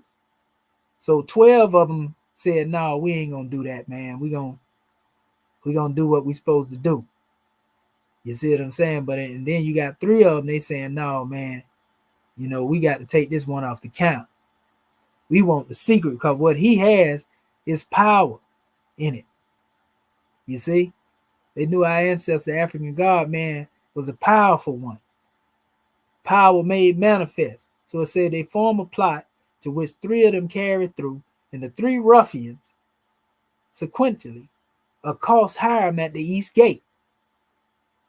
You see, so they got at him at the east gate. Let me get that truth. Let me get them words, man. Where's that? Know it like you owe it. The devil sent me for it. That's what they basically were saying to it. It says, and at the south gate, right, and at the west gate. See, the west gate, that's where he really got that death blow at. They say he was took on the westerly course and buried in a shallow grave. You see what I'm saying? What do you think that means? We're going to show it to you in a minute. We're going to show you a diagram dealing with the Temple Mount, Mount Moriah to be exact. And that's why you see that in this particular subject title that we have. It says a similar dialogue occurs at each temple entrance. Think of this as different points in the continent of Africa. One was met in the east by those that were trying to Arabize us. One was met in the north by those who came out of the Caucasus Mountain, the European nations. And one was met in the west by those who end up taking them further into the west. You understand? And we end up in chains. So you see who the 3 ruffians are? Didn't I just tell you who they was? It don't get no plainer than that, right? So it goes on, and it says the ruffian demand the secrets of a master mason. Hiram explains that this is neither the time nor the place. The secrets can only be revealed in the presence of 3 kings, Solomon, Hiram, and King of Tyre, and myself. The ruffian demands your life or the secrets. In other words, either you're going to give it to us, what we asking for, give us that God power that you have, turn it over to us, submit your God power to us, give it to us, or you should perish with it. Said Hiram respond, my life you can have, my integrity never.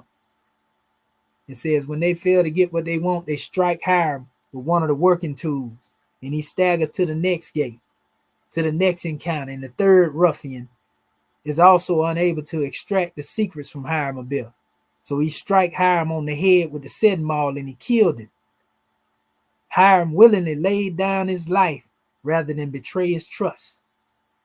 This is a symbol, of the African God, man, that's going to stand on their business no matter how you come. So it went on, it says, and I like that because that's how Malcolm demonstrated. Our brother Maude, Huey P. Newton, Khalid Muhammad, we can go on and on. Prophet Noble Drew Ali, Marcus Garvey, all of them was ones that demonstrated like that for their people. The ruffians have not achieved their goal. They have a body to dispose of. Now they want to get rid of the body. They want to hide the body. See, this is why we got to exhume the nation.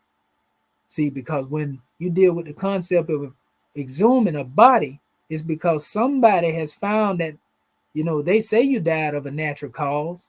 There wasn't no foul play involved, but you found more evidence that there is some foul play involved. So now you exhume the body to do the necessary investigation because you're getting ready to bring one up on charges when they thought they had got away with murder. See, that's what we here to do. We here to exhume the body. But anyway, it says they buried the body in the temple rubble. And that temple rubble really has to do with all this different religious controversy that's going on right here. And they plan to return at midnight, 12th hour, right, and give the body a more decent burial. You see, because he may have a finger or something that looked like it's peeking through the dirt because the first grave was shallow. That really represents assumable jurisdiction. They got to bury you deeper than that, so nobody can never discover and know who you are. So that's when they got rid of who the Moors are. You see what I'm saying? That's why everybody's hand has been against the Moors. They have our people so twisted to where our own people going against their own self. But anyway, it said at midnight they returned to carry the body to a hill. It says west of Mount Moriah. A lot of people don't know Mount Moriah is where the Temple Mount was established at, but people don't know Moriah is synonymous with the word Moorish and more. You didn't know that, did you? Oh, yeah. So there's some deeper significance. So when you talk about the temple of Mount Moriah, in all actuality, Mount Moriah stands as the prototype, of what we originally would call, a temple of perfected man. The true Moorish temple of science when it comes to dealing with man himself, not an organization. This is the temple that was being built by Hiram Abiff. In ancient Kemet, they used the term Heru Ami Abu, the lover of hearts, the dweller of hearts. Where's the nearest place we can meet in Moors? In the heart. You see? So anyway, as we stated, west of Mount Moriah brings you where? Further west. If you travel further west, you end up in the Americas. But anyway, it says where Hiram Abiff is reburied. You see, so this is what we were reburied over here. A more perfect burial was to be demonstrated. Once you separate us from the homeland, once you separate us from our culture, from our tongue, from the truth that we stand on, now you can bury them deeper, throw some dirt on them. It says the next day Hiram is nowhere to be found. A search is conducted, and the fellow crowds who did not go through with the conspiracy confess the plot. A grave is found, and the body of Hiram is found within it. It's time to exhume the body now. Hiram Abiff has been in the grave for 15 days. It says King Solomon gives the order of the body to be raised. It says using the grip of the inner apprentice and the fellow crowd. And those efforts are unsuccessful. So they didn't have the master grip. Some brothers that came amongst us and taught us, they didn't have the whole truth and nothing but the truth. So they didn't have enough truth to raise us up fully. So you had a brother trying to pull you up out of that shallow grave, over here. One brother trying to pull us out there. The next brother pull us out here.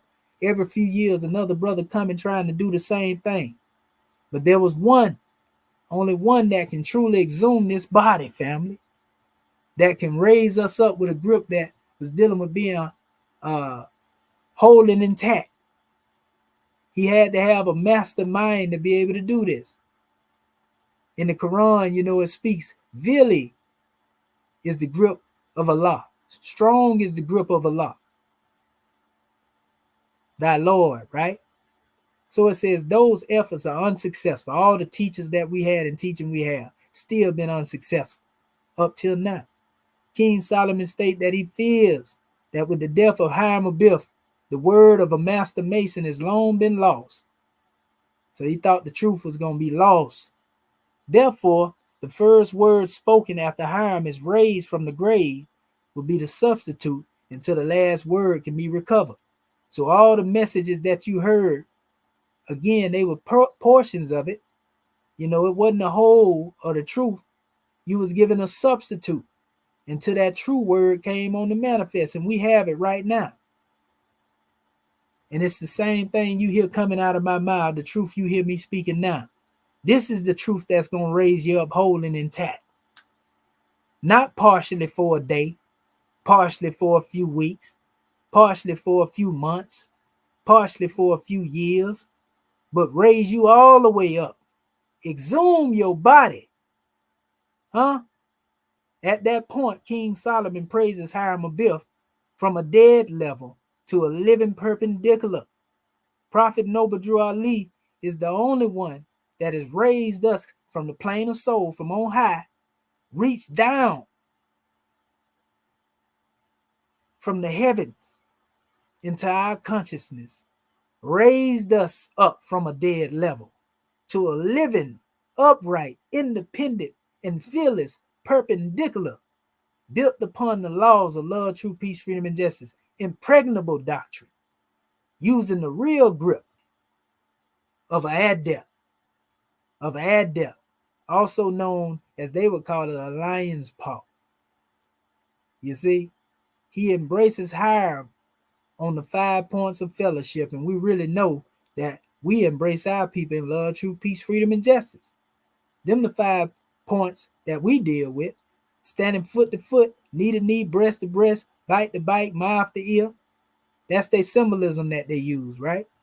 They even got that symbolism out of Kemet. King Solomon played by the worshipful master, then who whispers a substitute for the last word in Hiram's ear. The word is Mahabon. Following the master mason lecture, the following words are spoken. Then finally, my brethren, let us imitate our grand master Hiram Abiff in his virtuous conduct, his unfeigned piety to God, and his inflexible fidelity to his trust, that like him we may welcome grim tyrant death and receive him as a kind messenger sent by our supreme grand master to translate us from this imperfect to all perfect, glorious, celestial lodge above, where the supreme architect of the universe presides. You know, all this stuff is nothing more than remixed language that's really talking about us, family. You see?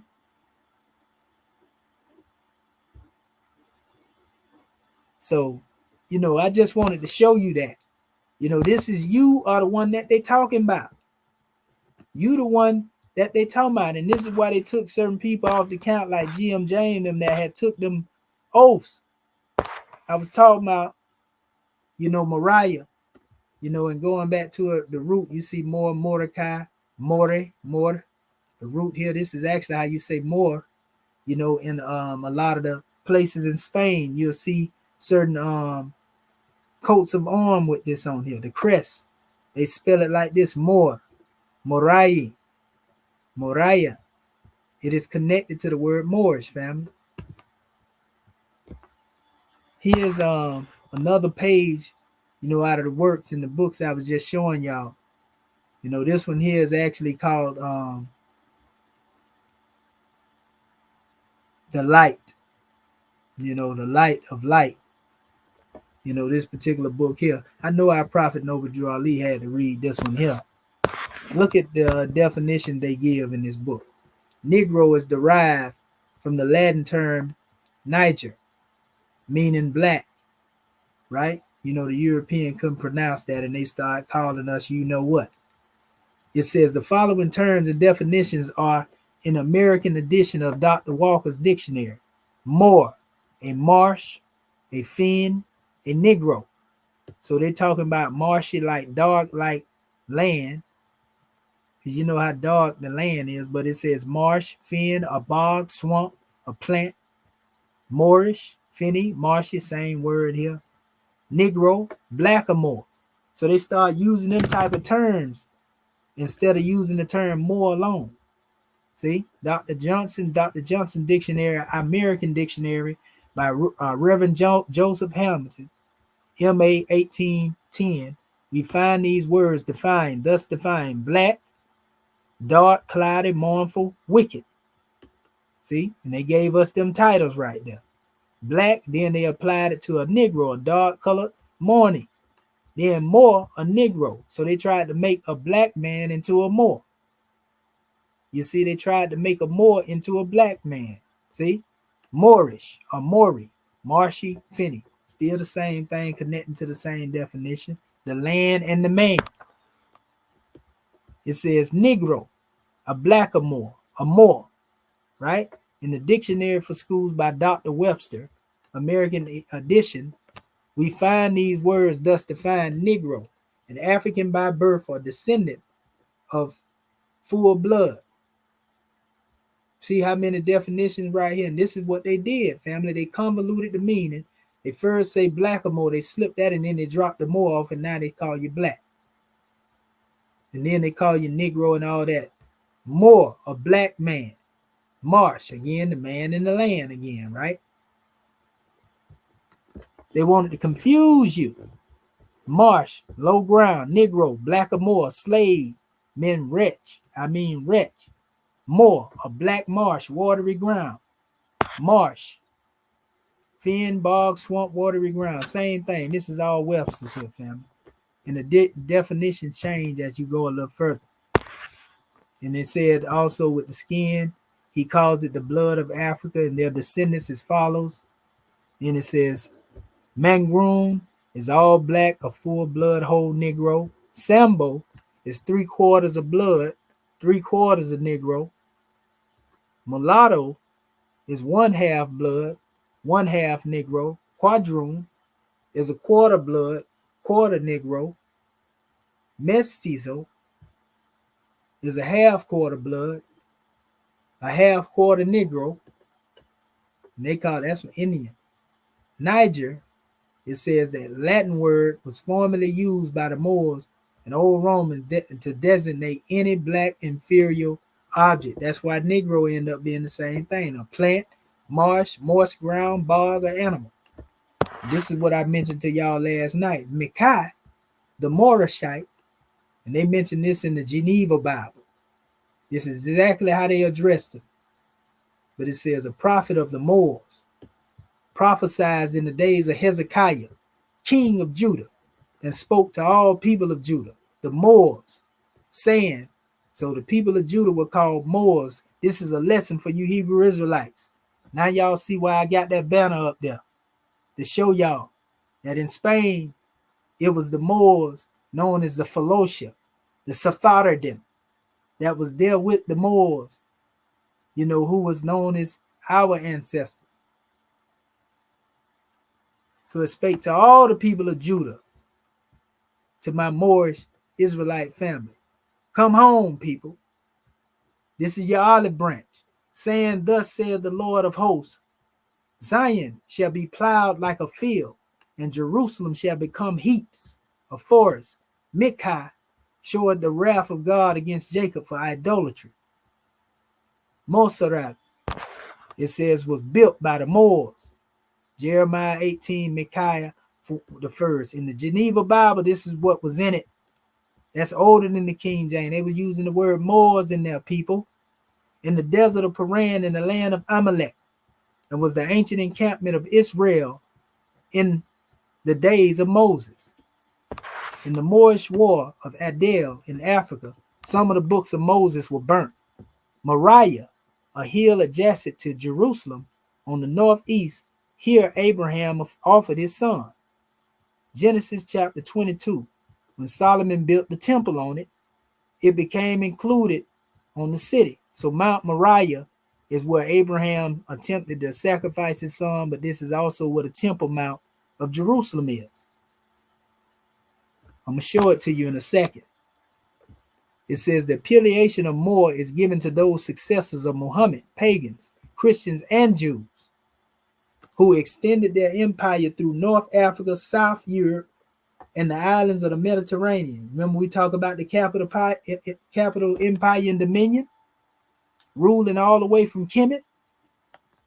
The Moors gained the highest reputation, both in arts and arms, of all the nations in the East.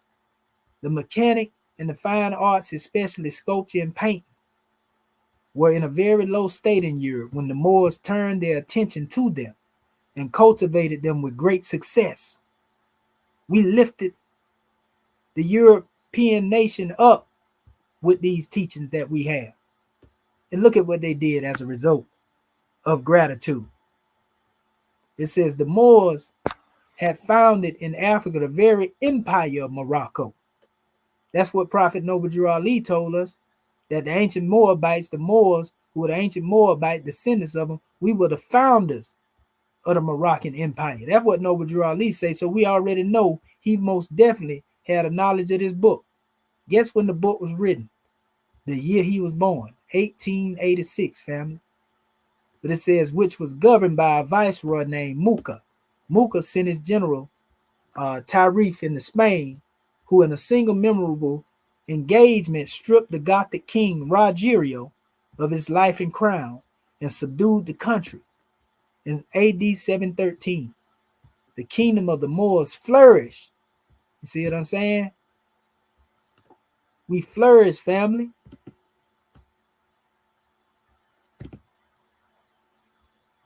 And this is actually supposed to be here. They flourished in the south of Spain for the space of 2 centuries in full vigor. Abdul Rahman fixed the seat of his government at Cordova and made it a place of the utmost splendor and magnificence. Spain's conqueror, satisfied with the sovereignty of that country or the country, left the Goths, who had long been the masters of Spain, in possession of their property, laws, and religion. And by the marriage of Abdullah the Moor with the widow of the Gothic king, the 2 nations became united. This is what we end up producing, later, your Moriscos, your real Spanish mixture. It says in 732, the Moors penetrated from Spain into France. So you see the connection here, and defeated the Duke of Aquitaine. The siege of Constantinople by the Moors occurred in 672, and their fleet passed through the unguarded channel of Hellespont and disembarked their troops 7 miles from the city. But after 30 years of war and the loss of 30,000 Muslims, they were compelled to relinquish the enterprise. And by a treaty between 2 empires, the faithful were reduced to submit to the payment of a heavy annual tribute. This badge of servitude was, however, soon shooken off, and succeeding emperors were to enforce it. Jerusalem was taken by the Saracens, or the followers of Muhammad. I told y'all about them Saracens, and them being us, them our ancestors. The Sarah came from that in West Africa. But it says, of followers of Muhammad, 637 AD. Alexandria, Egypt, is taken by the Saracens, and the grand library there burnt by the order of Umar. It says in their caliphate in AD 640. A lot of people don't know the Moors had conquered a whole bunch of nations prior to going into Spain. They had conquered Persia, Egypt. They had conquered a lot of places. People don't know the Moors was employed by the Egyptian regime. They were known as the Moriah and also the Libu and the Libiu, the Meshwesh. These people were hired as mercenaries and soldiers to fight for Kemet. Pharaoh Ramesses even amalgamated and married into the line. A lot of people don't know that.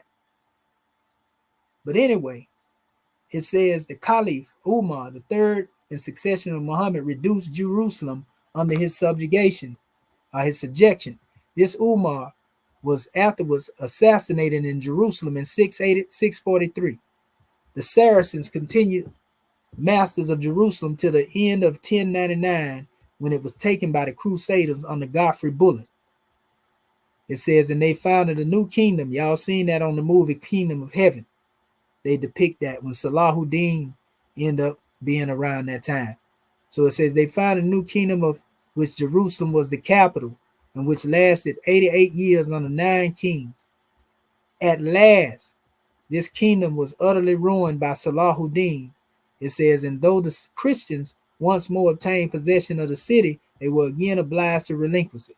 Salahuddin was nothing more than a punishment coming at them ones that was up there bucking, against the law. But it says in 1217, the Saracens were expelled by the Turks. It says, who have ever since continued possession of it. 17 times has Jerusalem been taken and pillaged. Millions of men have been slaughtered within its walls. No other city has experienced such a fate. Let me see right here. Trying to find that other thing. Okay.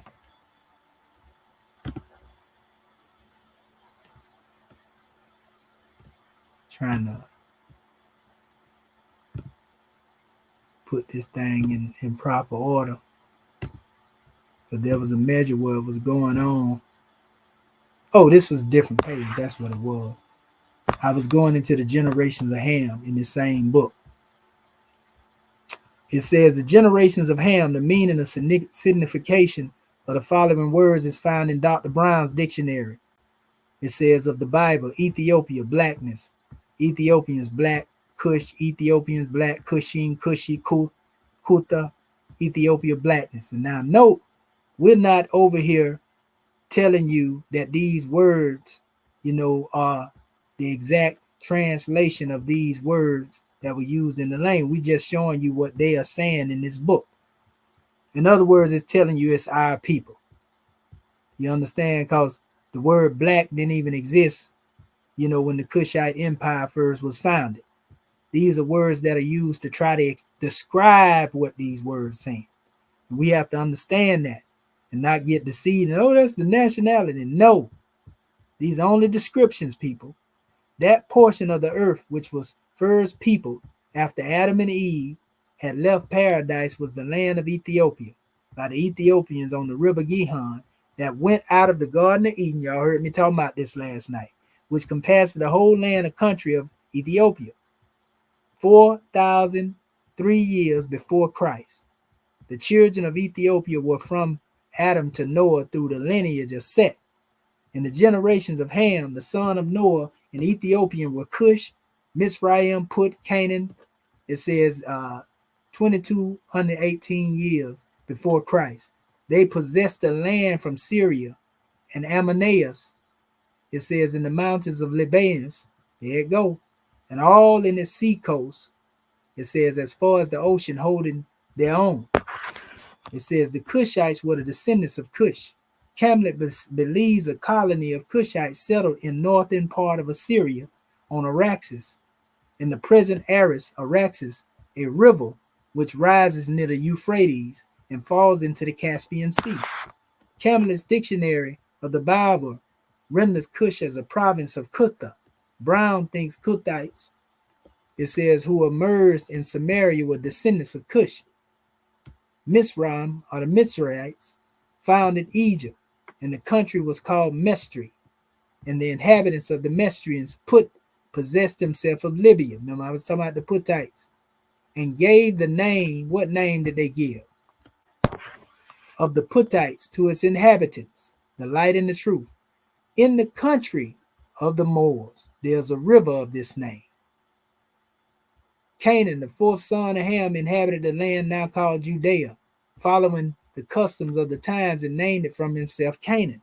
See, this corresponding with Prophet Noble Ali talking about the Cushites, the Canaanites, the Moabites, and so forth and so on. See, the sons of Cush were Sabah, Hebalah, which is normally Hivala with a V, but the B is interchangeable with V and sound shift. Sapta, Ra'ama, Sapteka, Nimrud, Cushite, Shabah, and Sabah. They were of the several of this name, the son of Cush, who gave his name to a country in Arabia. So it goes on, all up through here, family. Just letting you know who the people was. All these seem to have taken up their residence in Arabia, Abyssinia, Africa, perhaps most of them in the southern part of Arabia. That's Shabah and Sabah. Ethiopia near the Red Sea, one or more of these Shabahs gave the name to the country whose queen came to visit Solomon, bringing him a large present of gold, known as Bilqis, also in Quran, spices and precious stones. This is also the name of the famous well sometimes called Sheba, and sometimes Beersheba, Bathsheba. Havilah Evelis was the father of Evelians, the Evelians, who called Jetuti, inhabited Arabia near the Red Sea. Sapta, Sabetes, the founder of the Sabetes. This is all dealing with Sabians and all of that family. Sabactians, Sabactas. See? It says Sabbatean descendants of Sabbatas settled likewise in Arabia upon the borders of the Red Sea, and the Ragamins, descendants of Raman, settled in Ethiopia. They crossed over and went into Ethiopia along the valley of the Nile, as the brother said, Honorable Elijah Muhammad, and like we teach, coming from the Arabian Peninsula, the holy city of Mecca, and Cush, the son establishing the Kushite Empire in northeast and southeast Africa, and the father going on over into the west and northwest and southwest Africa, both known as the Aksum and Aksumite Empire, hence where the name Amexum comes from. You add Om to the beginning of Aksum and you get Exum, the land of the gods. You see, where the spirit becomes manifest. They talk about Nimrod, the son of Cush. Ethiopian was a mighty once upon the earth. He built Babel, Erech, and Akkad and Calneh, and founded the Babylonian Empire built in Babylon. Babylon is its capital in the land of Shinar, Chaldea, known as the land of Nimrod. Ra'amah had two sons, of whom Judas is said, the Judeans, western nation of Ethiopians. The sons of Mizraim, 8 in number, possessed the country from Gaza to Egypt, which took its name from the Philistine. One of them, a part of that country, was called Palestine by the Greeks. So it's letting you know who the original inhabitants of that place was. Here's a measure here on another page where it speaks of the Moors. It say the Moors, their dress is handsome, a sort of short shirt with wide sleeves, over which comes a cloth vest, fastened with small buttons and loops, embroidered richly with gold and silver. They wear linen drawers with broad silk scarves around their waists, in which they stick a large knife with a curiously ornamented handle. The word Negro is considered insulting. Even during that time, the Moors wasn't going for that, and is used as an epithet of contempt to the colored people. It say it has been long used by our common enemies in America. Huh? You hear? It is not only insulting, but very improper for anyone to make use of it. These terms, Negro and colored and black. It says, our friends and friends of Christ who would do well, consider this.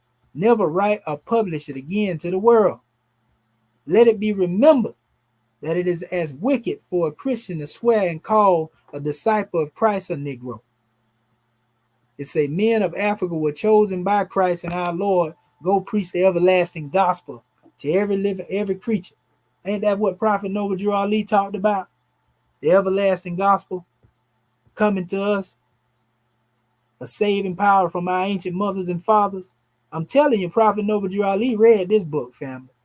This book was written during his birth year, 1886. It was published. I know he read this. Too much of his teachings up in here.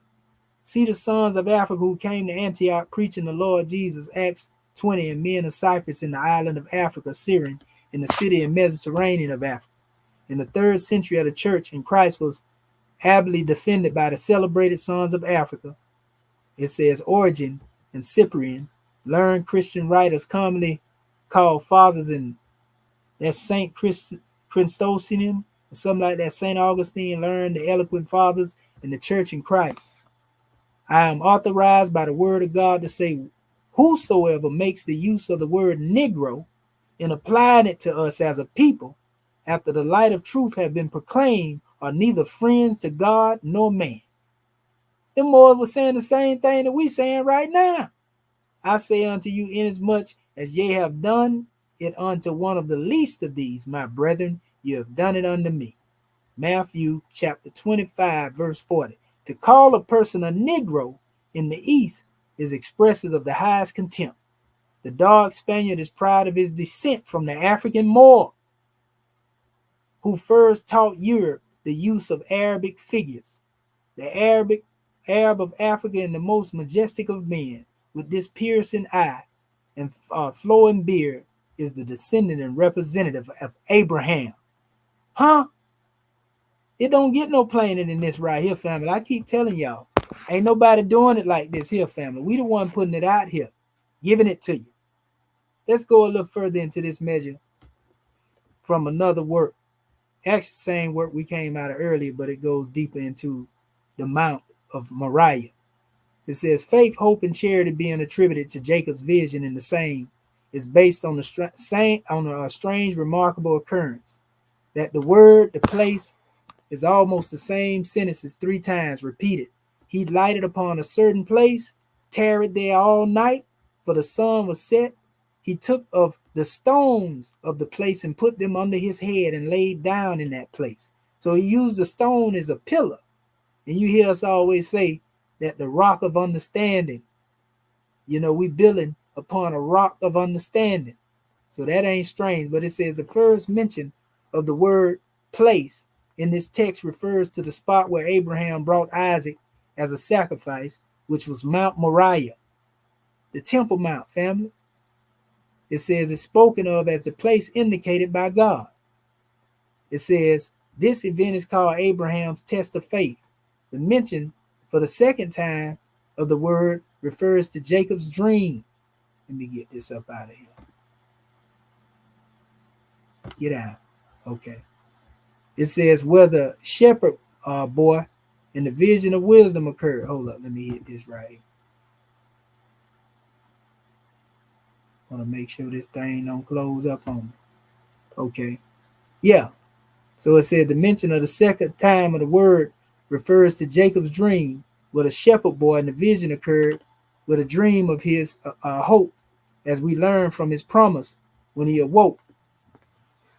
It said, if God be with me, this stone which I have placed shall become God's house. Remember, he had the stone under his head. So it was a foundation stone of understanding. It said, and lastly, that for the third time, the word place is used in the same text to indicate the Holy of Holies in the temple built on Mount Moriah. The Holy of Holies, if you look at the pattern, when you deal with the temple of man, and you look at the temple of Jerusalem, Holy of Holies represent the head. So this is why we talk about the real science from an adept's perspective. We're going to show that to you in a minute. In fact, what I'm going to do, I'm going to eliminate, these things here, and then I open nothing up. That way I don't kill no memory real quick. I'm going to close all these out because they already recorded. You already see them here. Told you, we don't even be playing over here, family. We are not for play. We're going to get that truth to you. We're going to give you the heart. Now, what they do with it after we give it to them, that's on us. On them part self. And what we doing is on us right now as far as giving the people the truth where they can come into this demonstration. So let me do this real quick. I'm going to hit this real quick. And I should be able to see. Let me see.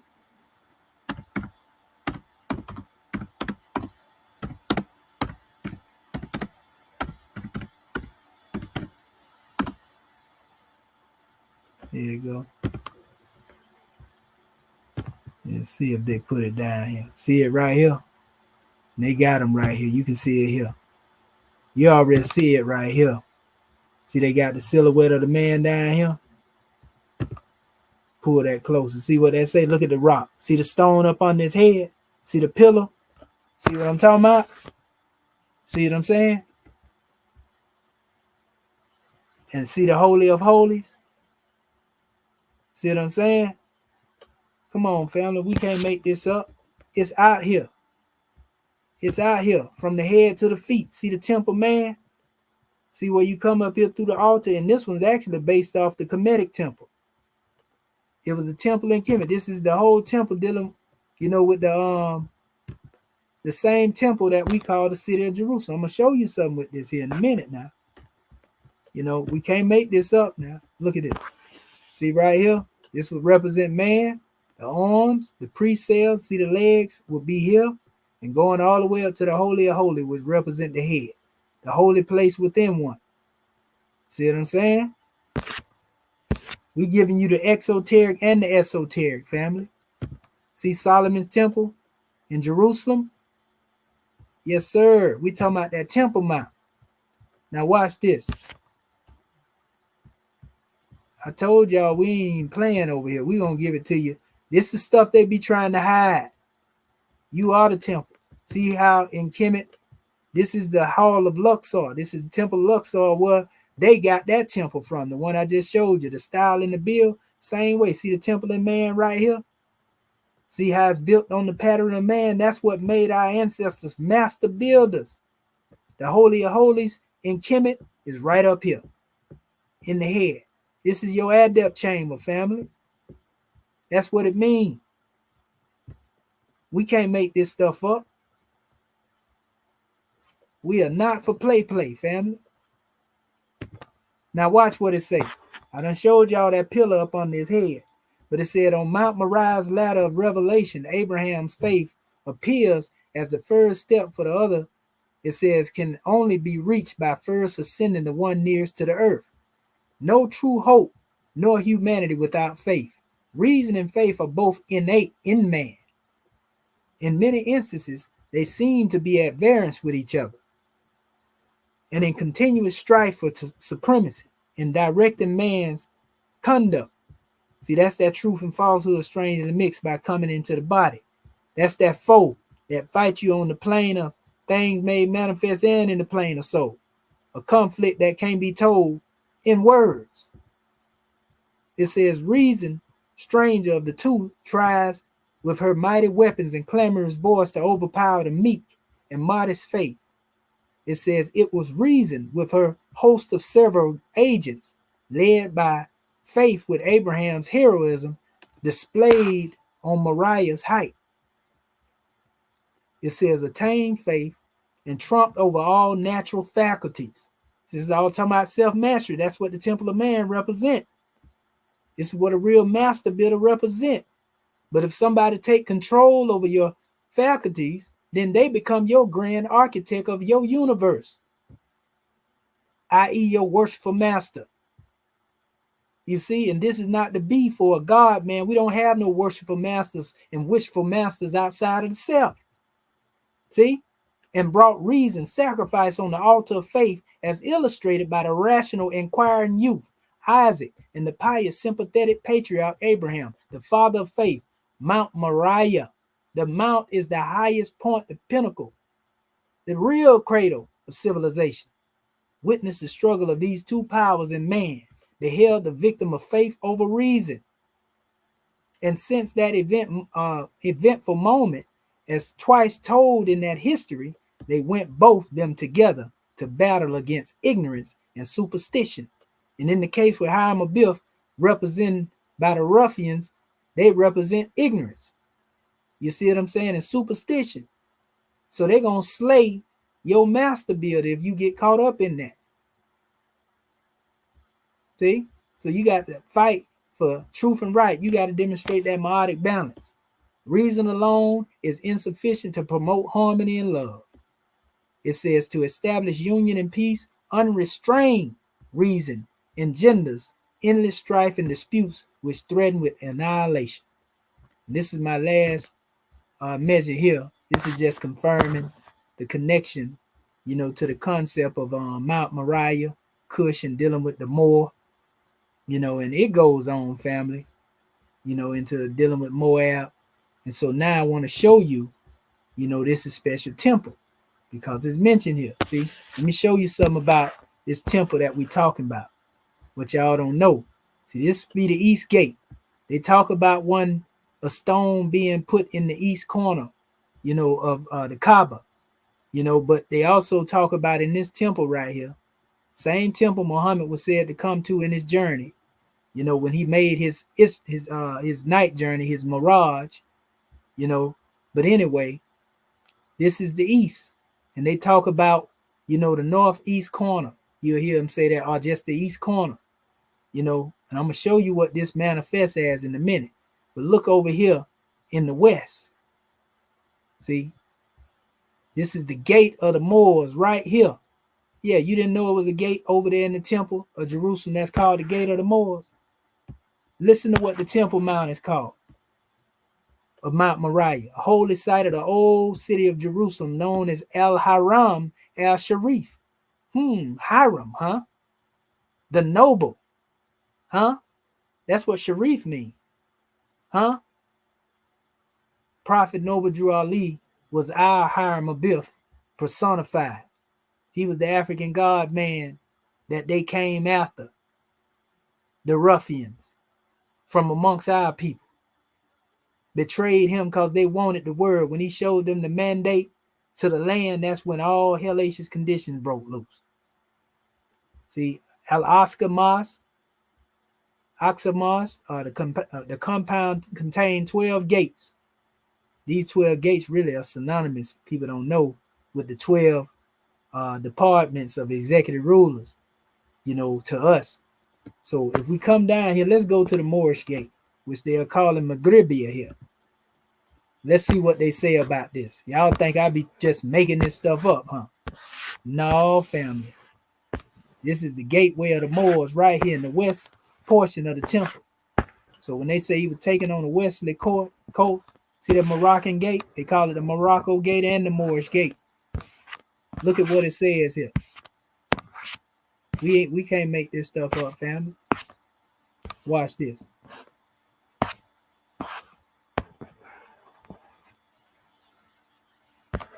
It says the Maghribia, the Mahraba gate.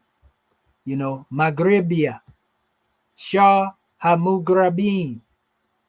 It states the Moors gate. Let me blow that up. The Moors gate, also known as Maghribia gate, right? It states southmost gate on the western flank of the compound, built directly over the Herodian period gate, known as the Gate of the Prophet. Oh, we got the gate of what? What gate of what prophet? A Moorish prophet? Huh? Man, stop playing. It's also known as Barclay's Gate for James Turner Barclay. It is believed that the current gate was built during the Ayyubid period and renovated and connected to the western section of the compound during the Mameluke rule. The gate was constructed around the time of the Ayyubids, endowed the quarter to the North Africans and Moors of Andalusia, the Malachites. It says who were living side by side in Jerusalem because the Maliki Madhab, a school of thought, is dominant in that area, But it says the gate was constructed around the time of the Ayyubids, as we said. And it says who was living side by side in Jerusalem, Maghribia, as these communities was called in Arabic, lived in this area until they were dispersed with the quarters demolition 1967 by Israel in order to construct the Western Wall Plaza for the Jews to pray. Huh? Some 130 homes were destroyed, displacing North African inhabitants who came and settled in the area since the time of Salahuddin. So come on. This is crazy. It don't get no plainer than this right here, people. We can't make this up. We can't make it up. Now, this is the icing on the cake right here.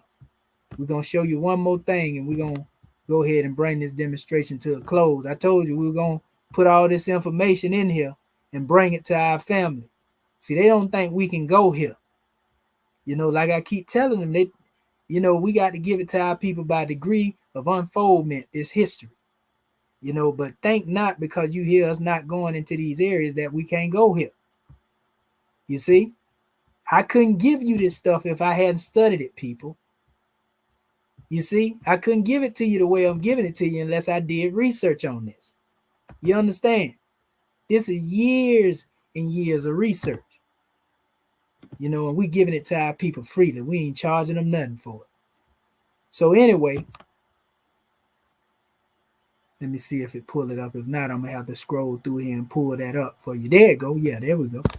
Again, we're going to show you again here. This is Mount Moriah, and it goes into the history. In my lecture since 1886, I found no subject connected with the Holy Land. I'm going to show you the name of this book in a minute. To elucidate the platform of foundation walls which the Temple of Solomon was built, where stood in cedar and gold, marble and grandest expression of national power and magnificence the world has ever seen. The ordinary newspaper notices concerning the foundation of the temple only mislead the reader, as he conceives nothing. It says, but the ordinary appearance presented, it says, when a building has been destroyed by fire or violence, leaving nothing but heavy work, it says, partly and partly out the ground. This is the plain of Moriah. Again, you know you're talking about more. And look, this is what's really hidden in veil. See, in the western corner, notice this is the church of Golgotha. Golgotha is where Yehoshua was supposed to be buried. The place of skull is what they call it in the Piscean record. So, you know, this is where, you know, the master builder was first slew, you know, by those who was pushing these bogus teachings of the church. And so we asked the question, who is the person Yehoshua first reincarnated in? Muhammad, Prophet Muhammad the Conqueror. Didn't they call this the gate of the prophet right here? Because this is the same gate I was talking about right here. See it say the Moors, the Mosque of the Moors. This is the Moorish gate. Mosque El Asca, Masjid El Asca, the Moors gate. See what I'm saying? So this is where, you know, the Moors come from. Prophet Noble Drew Ali said Muhammad is the first person, the conqueror, into whom Yehoshua had first reincarnated. Prophet Noble Drew Ali also said, Rome, you had me 2,000 years ago, but I got you today, alluding to the fact that he was Yehoshua come again. And then he spoke of the time, he said, when I was Muhammad. So he was speaking of embodying the spirits of these men. He said he came 5 times more greater than all those who came before him. And we say he came 5 times more greater because we were buried 5 times deeper under the auspices of Lucifer, Satan, devil, dragon, and beast. That caused the 5-pointed open green star to be inverted, turned upside down, meaning our thought pattern had become like that of the beast. We can't make this stuff up. And this book right here, it goes on, you know, and it builds on this whole thing about Mount Moriah. And I'm going to show you the name of this book.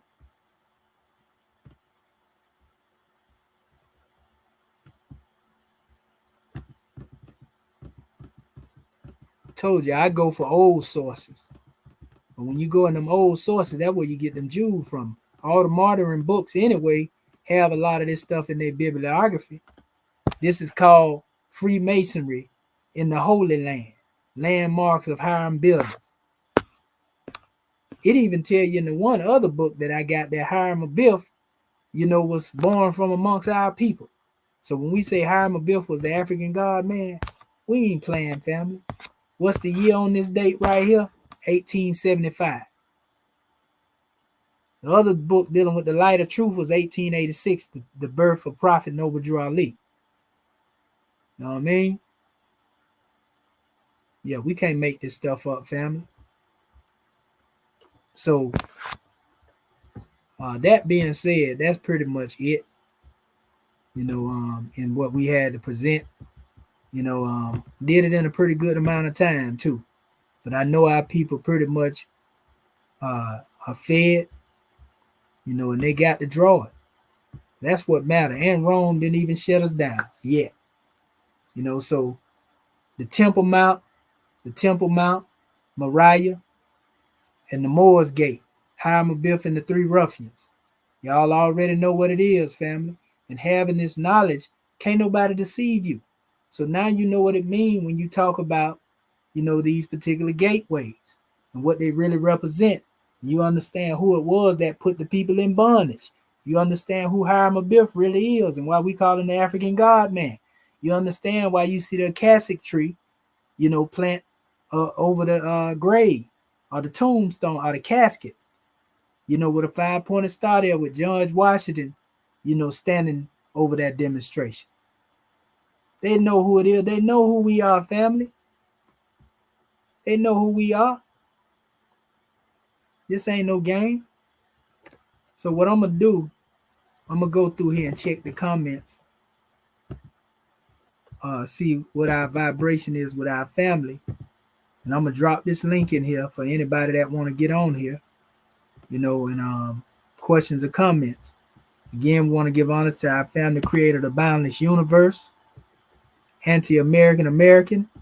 Honors to you, family. Charles Royale, you already know, brother, is love. Idris Amir, yes, sir. Salam. See, I wanted them that can't leave yet, but I will real soon. Okay, all is well, brother. If you're not there now, you'll see the video later. I know you'll come back. I addressed the question about the Treaty of Peace and Friendship with our family. Honors to our family, Marquise. Honors to our beloved brother and good brother, Raheem Shamari. Yes, sir. Assalamu alaikum rahmatullahi barakatuhu, good brother. Yeah. The Temple of Luxor. Yeah, that's what the chairman will tell you. He say if you ask, they ask you the question where you hail from when they be running around here, you tell them you hail from the halls of Luxor. Even Manly P. Hall, one of their 33rd degree Masonic scholars will tell you, that a lot of the Masonic lore, is indebted to ancient Kemet. And he speaks of the Hall of Luxor. Luxor is the real, temple outside of the one that they try to build on in Jerusalem. When they be talking about the winding staircase and the temple being built without the sound of hammer or nail, all that's esoteric and is really referring to, the building of this temple of perfection. See, symbolically, man, and God, woman represent the divine compass in the square. You see what I'm saying? The woman represents the compass, because the compass draws the circle, and the square represents man, And so when we get into those special measures, it was these tools that were used to build a temple, are used to build a temple of perfected man. You see, we don't use our tools as murder weapons, beating up the master builder. We use our tools to build the temple of perfection. See what I'm saying? Fire. So yeah, it take the God man and the God woman to build a temple of perfected man. In a 9-month process, right? Then man himself must go within, and go through every trial and degree of self-unfoldment, self-initiation, in order to become the master of his own mind. That's the real meaning behind being a master builder. Who gonna check it? Who gonna check it, family? And those who are listening in and looking in here right now that think they know something, or they think they might have been a part and partial of them demonstrations, I know they're saying, how in the world do he know that and he ain't never been off in there 1 hour? Because my cousin them said all the time. Like, come on, bro. I know you done crossed the burning sand, man. That stuff, man. How you know that and you ain't been up in there? You understand? Because I'm coming from the root. I'm coming from the knowledge of our ancestors and not the imitation. You see? So that being said, family, it's all love. We say peace, love, and law at all costs. We ain't under no oaths of obligation. We vow the sacred vow to demonstrate the way of the Nazarite and the Adept, the Hierophant. The Hierophant is a revealer of the light. We don't conceal nothing. So, gratitude, family. I see ain't nobody coming in here, so we're going to bring this demonstration to a close. And we're going to start it up at the next juncture, so to speak. Y'all already know we're going to keep bringing this truth to our family and keep uplifting them, keep bringing them up out of them shallow graves. And more enlightenment, man. More enlightenment. That truth that is, was, and evermore shall be. See, a lot of them, they come up in here and they look at these measures, right? And then when they look at what it is we demonstrate, they try to take this stuff and go other way. That's why a lot of them won't, show themselves, so to speak. They won't come up. The ones that don't never announce their presence. A lot of them taking this stuff and they going to try to write information, and at the same time they'll try to attack me. You know what I mean? But they know that they taking notes. You feel me? We see our family creator the boundless universe in there. It's fun, brother. Peace and love. Islam, more. How you doing today? I'm just as Morris as ever. How about yourself, brother? Yeah, everything Morris. Everything Morris. Listen, I got a Yes, question for you. yes, sir. First of all, I sent you an email. I don't know if you checked, Okay. but so in dealing with Rome, and only knowing this knowledge can solidify our stance as who we are and being made whole again. But in dealing with Rome and the way that they have those codes in place, is this just a back and forth battle, or who is it that holds these people accountable for what they're doing to us, and keeping us in the blind and keeping us in the shallow grave and blind hoodwinked and everything? You know, is it just about trying to educate in that particular form, or show our proficiency in the knowledge, or just trying to figure out how to, for Well, my own. what it boiled down to, good brother, is us taking accountability. You understand? Because it really ain't no going back and forth. You don't see our people going that wrong. You don't see our people trying to undo what Rome did. You see what I'm saying? Mm-hmm. But we trying to put the truth out here so our people would come into a state where they got the courage, to change their own condition. You Mm-hmm. see, so it ain't just about putting the information out here. It's putting the information out here, so that our people can get it in order to save themselves. Because you can't be what you don't know. You see what Right. I'm saying? You can't fight a battle that you don't even know is on the manifest. Because Mm. some of our people content. They think they all right. Right. And as long as we got our people content, that's the problem. That's the real problem. If they content, then we ain't got nobody that's going to stand up to do the work, to be the ones that become the antithesis of the Mm-hmm. thesis that they got out here. You feel me? Mm-hmm. So the key is learning the information, applying it, and hopefully coming together as a body. The information is meant to show our people the keys so that we can free ourselves and unite. Because just learning the information for the sake of learning and not using it, that's Right. been the problem. Right. I'm like, let's come together, let's build.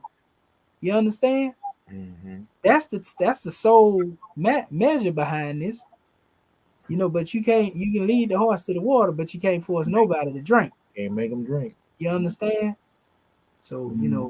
that's the intent. But who is there amongst us that want to do the work? Who is there amongst us that want to do the job? You know what I mean?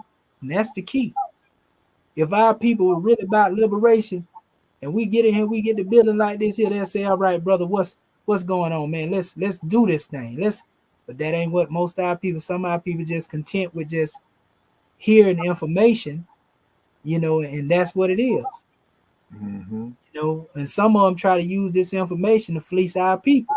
Right. They'll come and take this information to try to sound slick, to use it to take advantage of a brother or a sister, and they don't care about the whole. You Mm. feel me? Right. But I can't worry about all that right there because it's my duty to teach the people. So I'm gonna put it out there. I don't care who get wet and who don't get wet. Mm-hmm. Angels make it rain. Right. You know what I mean? Mm-hmm. And even if they got an umbrella and they don't want to get wet, I ain't concerned with that. You know what I mean? Yeah. Yeah. They can't duck this one though. They Yes, can't. sir. They can't duck it because it's in plain sight. And they say if you ever wanted to hide something from a Negro, put it right in front of their face. Right there in front of them, fam. See what I'm saying? So it's right there, or put it in between two book covers. They'll never open it up and read it. That's And right. you know, that's why, man. It's just like I said, man, I can't say enough for what you do, bro. I'm so glad that our frequencies came in tune. So I just, I just, it's, I'm speechless at this point. But I just know that this is powerful, man. Powerful information, man. For all the naysayers and all the fleecers just coming up with all these side schemes and side circuses and all this stuff that they doing and trying to imitate something and recreate the wheel and all that old type of stuff. And instead of them just coming together and moving as one unit, you know, it just to show their real intent, man. It's really sad, you know, really sad. You see it, you know what I mean? When it's somebody giving the knowledge, putting it out there for everybody, and they giving man, you know, this is school right here. What you doing? You know, the prophets say we need to have our own schools, raise up the leaders of the nation, man. And it's just, you know, this right here is just enormous. You know what I mean? It's just enormous, magnanimous, as the grand governor say. You know, so grand chairman, magnanimous. I hear him use that word all the time. So another thing, not to go too far off the subject, what you did yesterday, I noticed you mentioned something about some homework. Was it some material that you was gonna send out? Oh yeah. I sent the measure out to my scribes because we the scribes, we out there doing the work, Okay.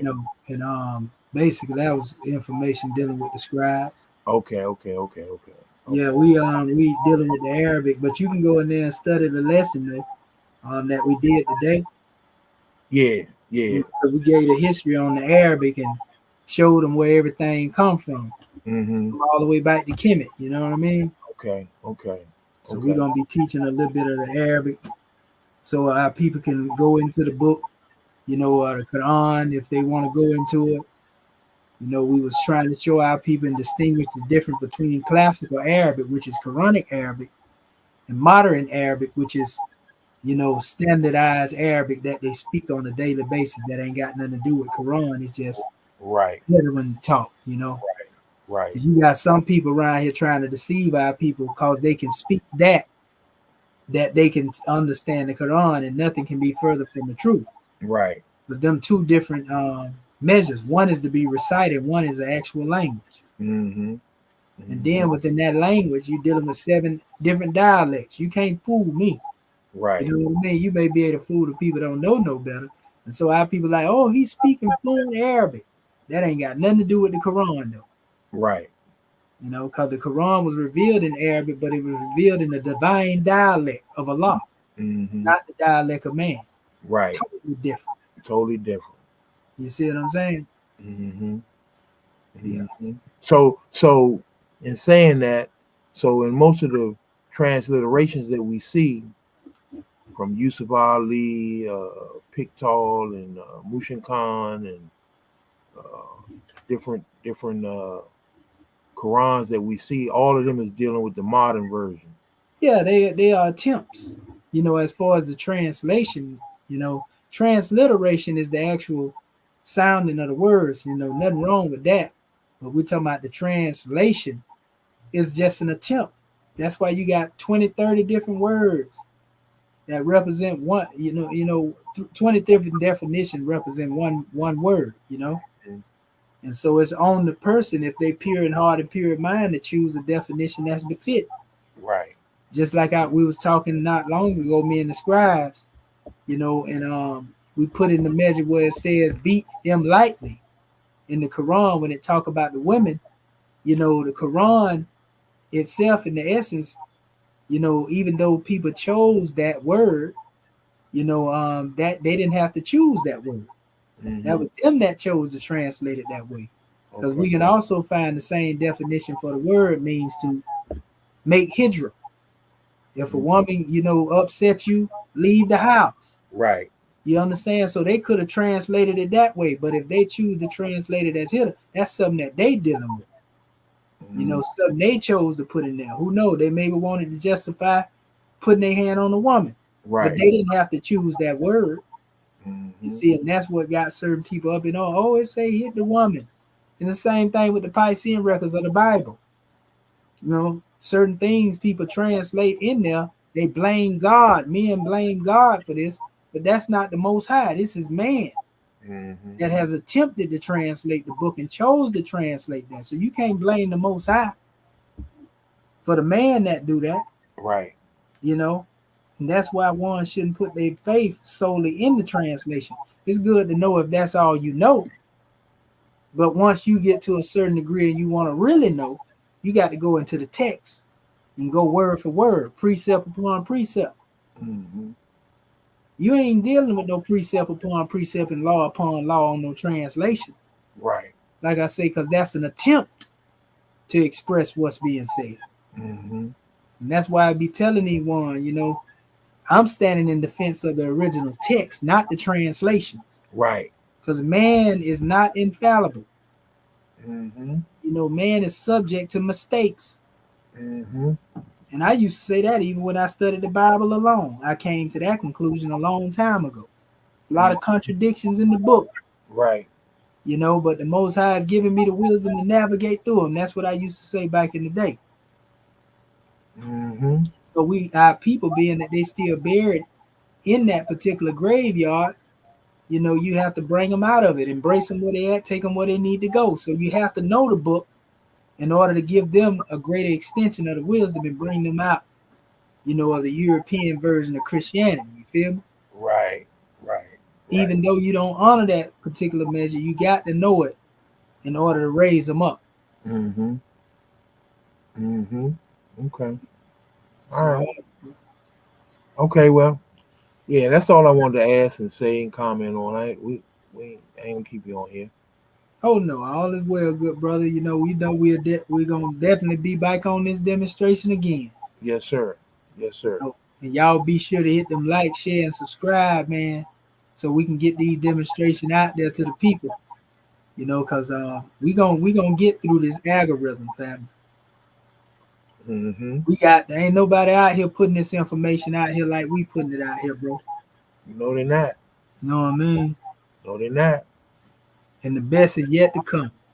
And the more you put it out, you start to see the fangs come out. That's right. You know, raising their head. You know what I mean? I look at that brother. He wrote a whole. He devoted his whole web page to denouncing what you was talking about. Yeah, I told you, man. And he is wrong as I don't know what. Wrong as two left shoes. Yeah, you know, but that's why I say I'm basically the thesis, and he looking at me like the antithesis. Mm-hmm. He come to cancel me out because somebody put him up to that. Right.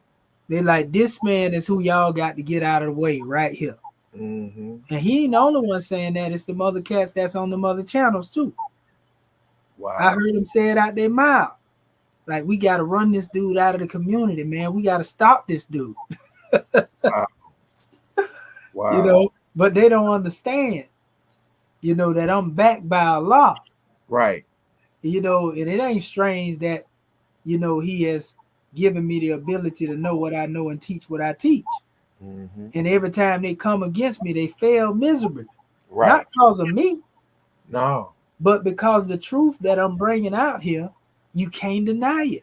Mm-hmm. I got too many receipts back. Mm-hmm. You know what I mean? How can you go against that?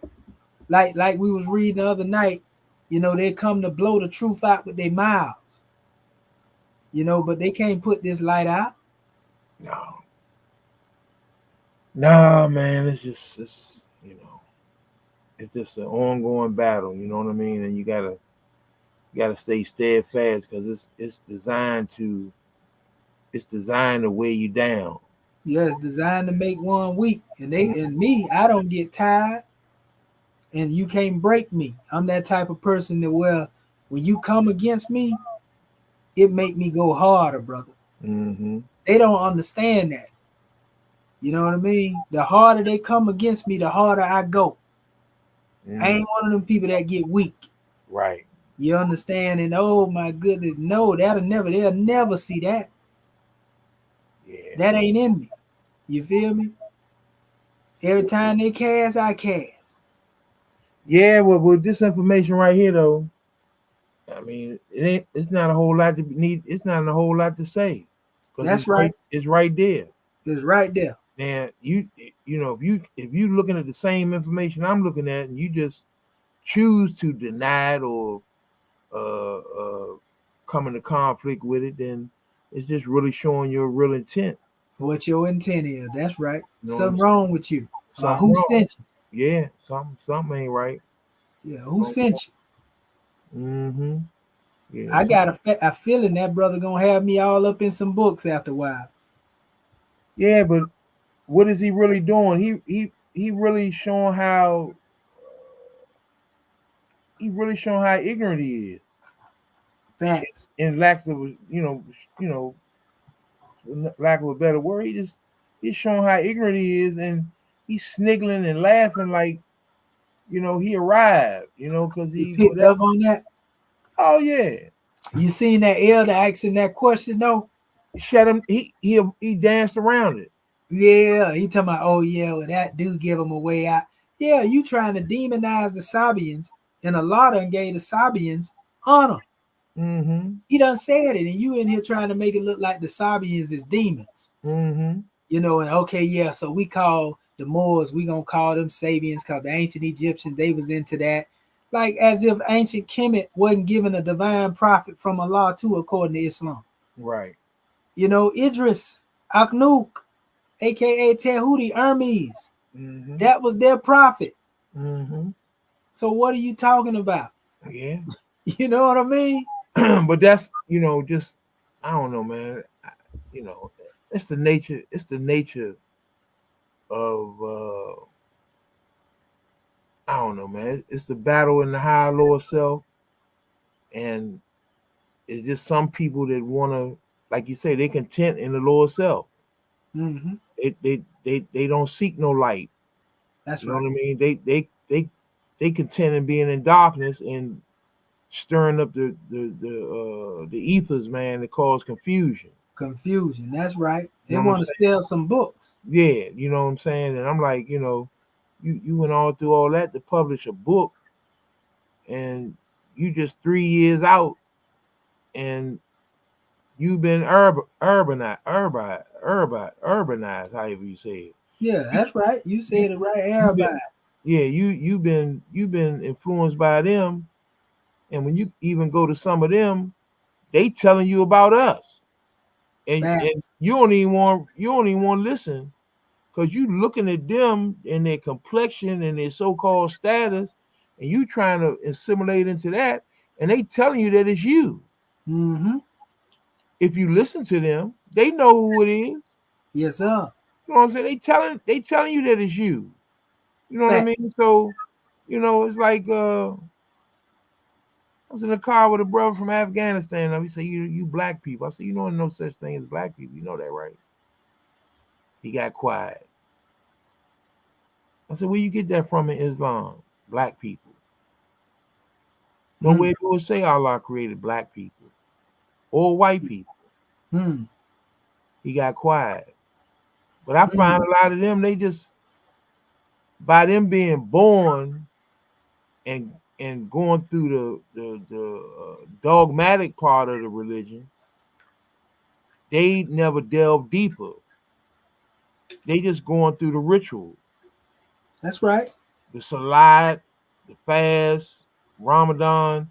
They just going through the ritual because from children, that's the habits of their families, and they just was raised and indoctrinated in that. But they That's never right. go any deeper. You know what I mean? So but it's some that do, you know what I mean, and they know. So I was around a brother from Turkey the other day. Uh, you know, they know, man.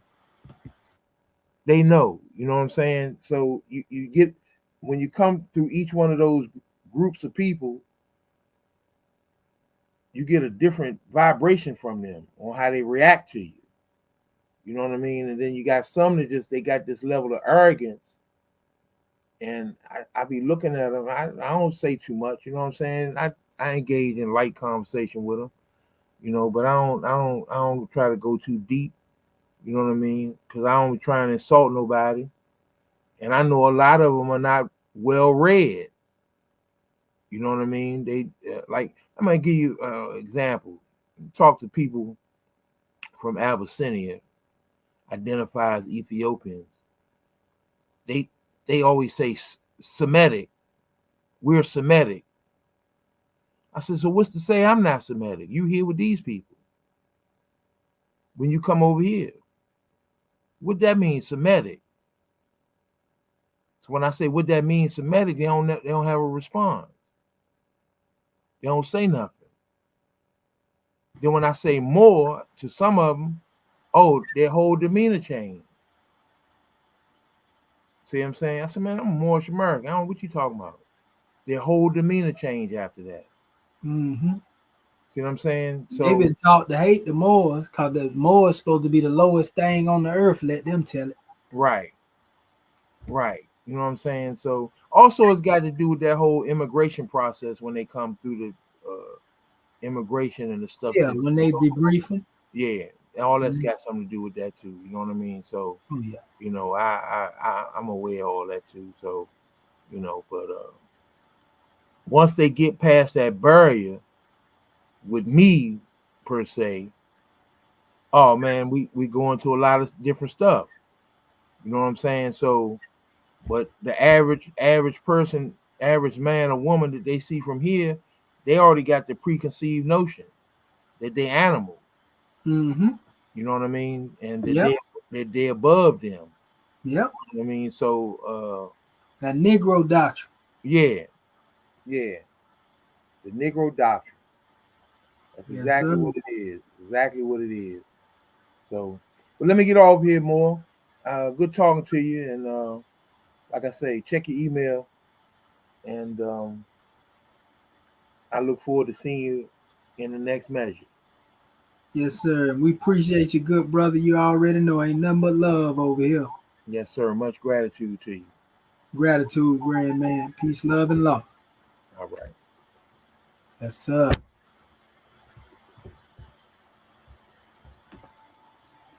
Well, all right, family. Y'all already know we'll be back on the next Yes, measure. sir. Much gratitude to you. Yes. Gratitude, grand man. Peace, love, and law. All right. Yes, yes, sir. Yeah, so y'all already know, we gonna keep it coming. Be sure to hit that like, share, and subscribe. You know, now our people know exactly what it is. We done gave you the information. We done gave you the sources. We're gonna always do that so that you can do your own research. You know, that's what it is. So what I'm gonna go ahead and close out with a little nice little track. And we'll move ahead from there.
Hey, China.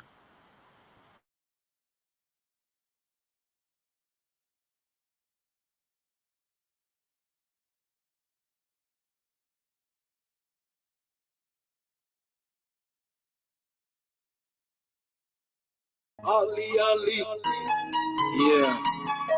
Ali, Ali. You know, we've been talking about living in the last days, you know, and watching hell unfold right here in front of us.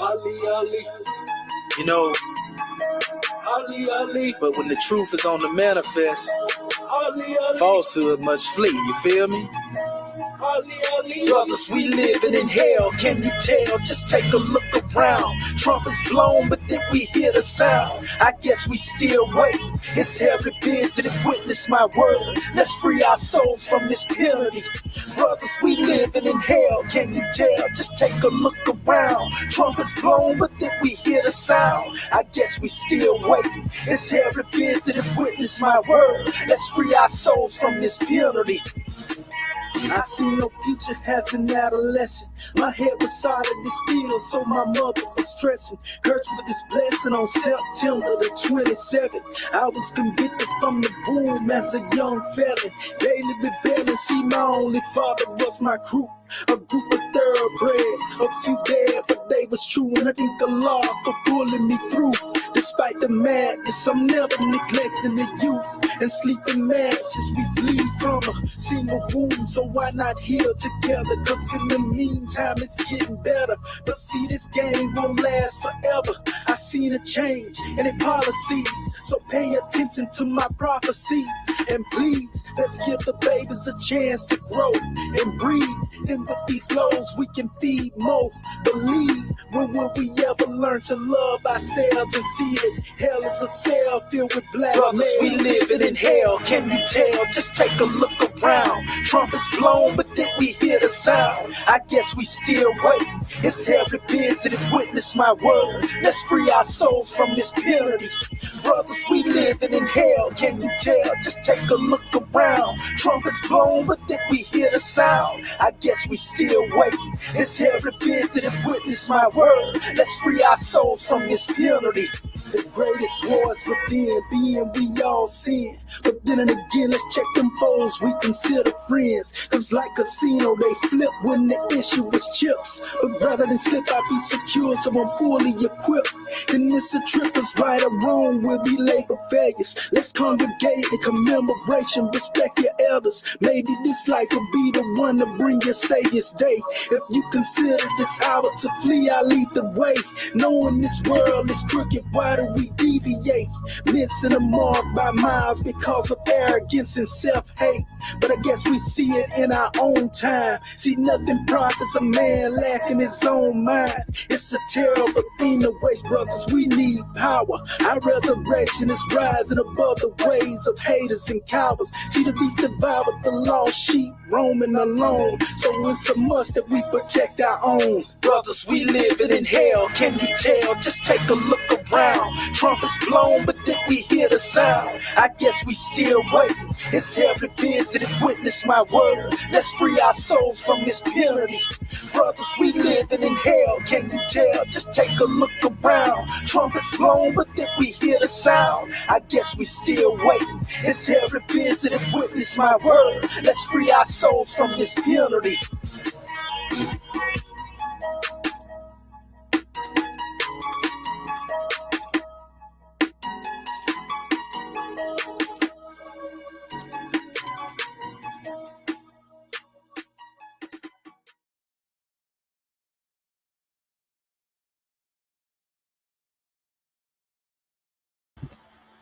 Peace and love, family. Y'all already know we'll be back again. Peace, love, and law. Uncle Ajet Saneb, life, health, and prosperity be upon you all.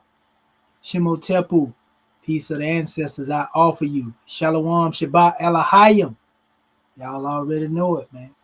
Peace and love.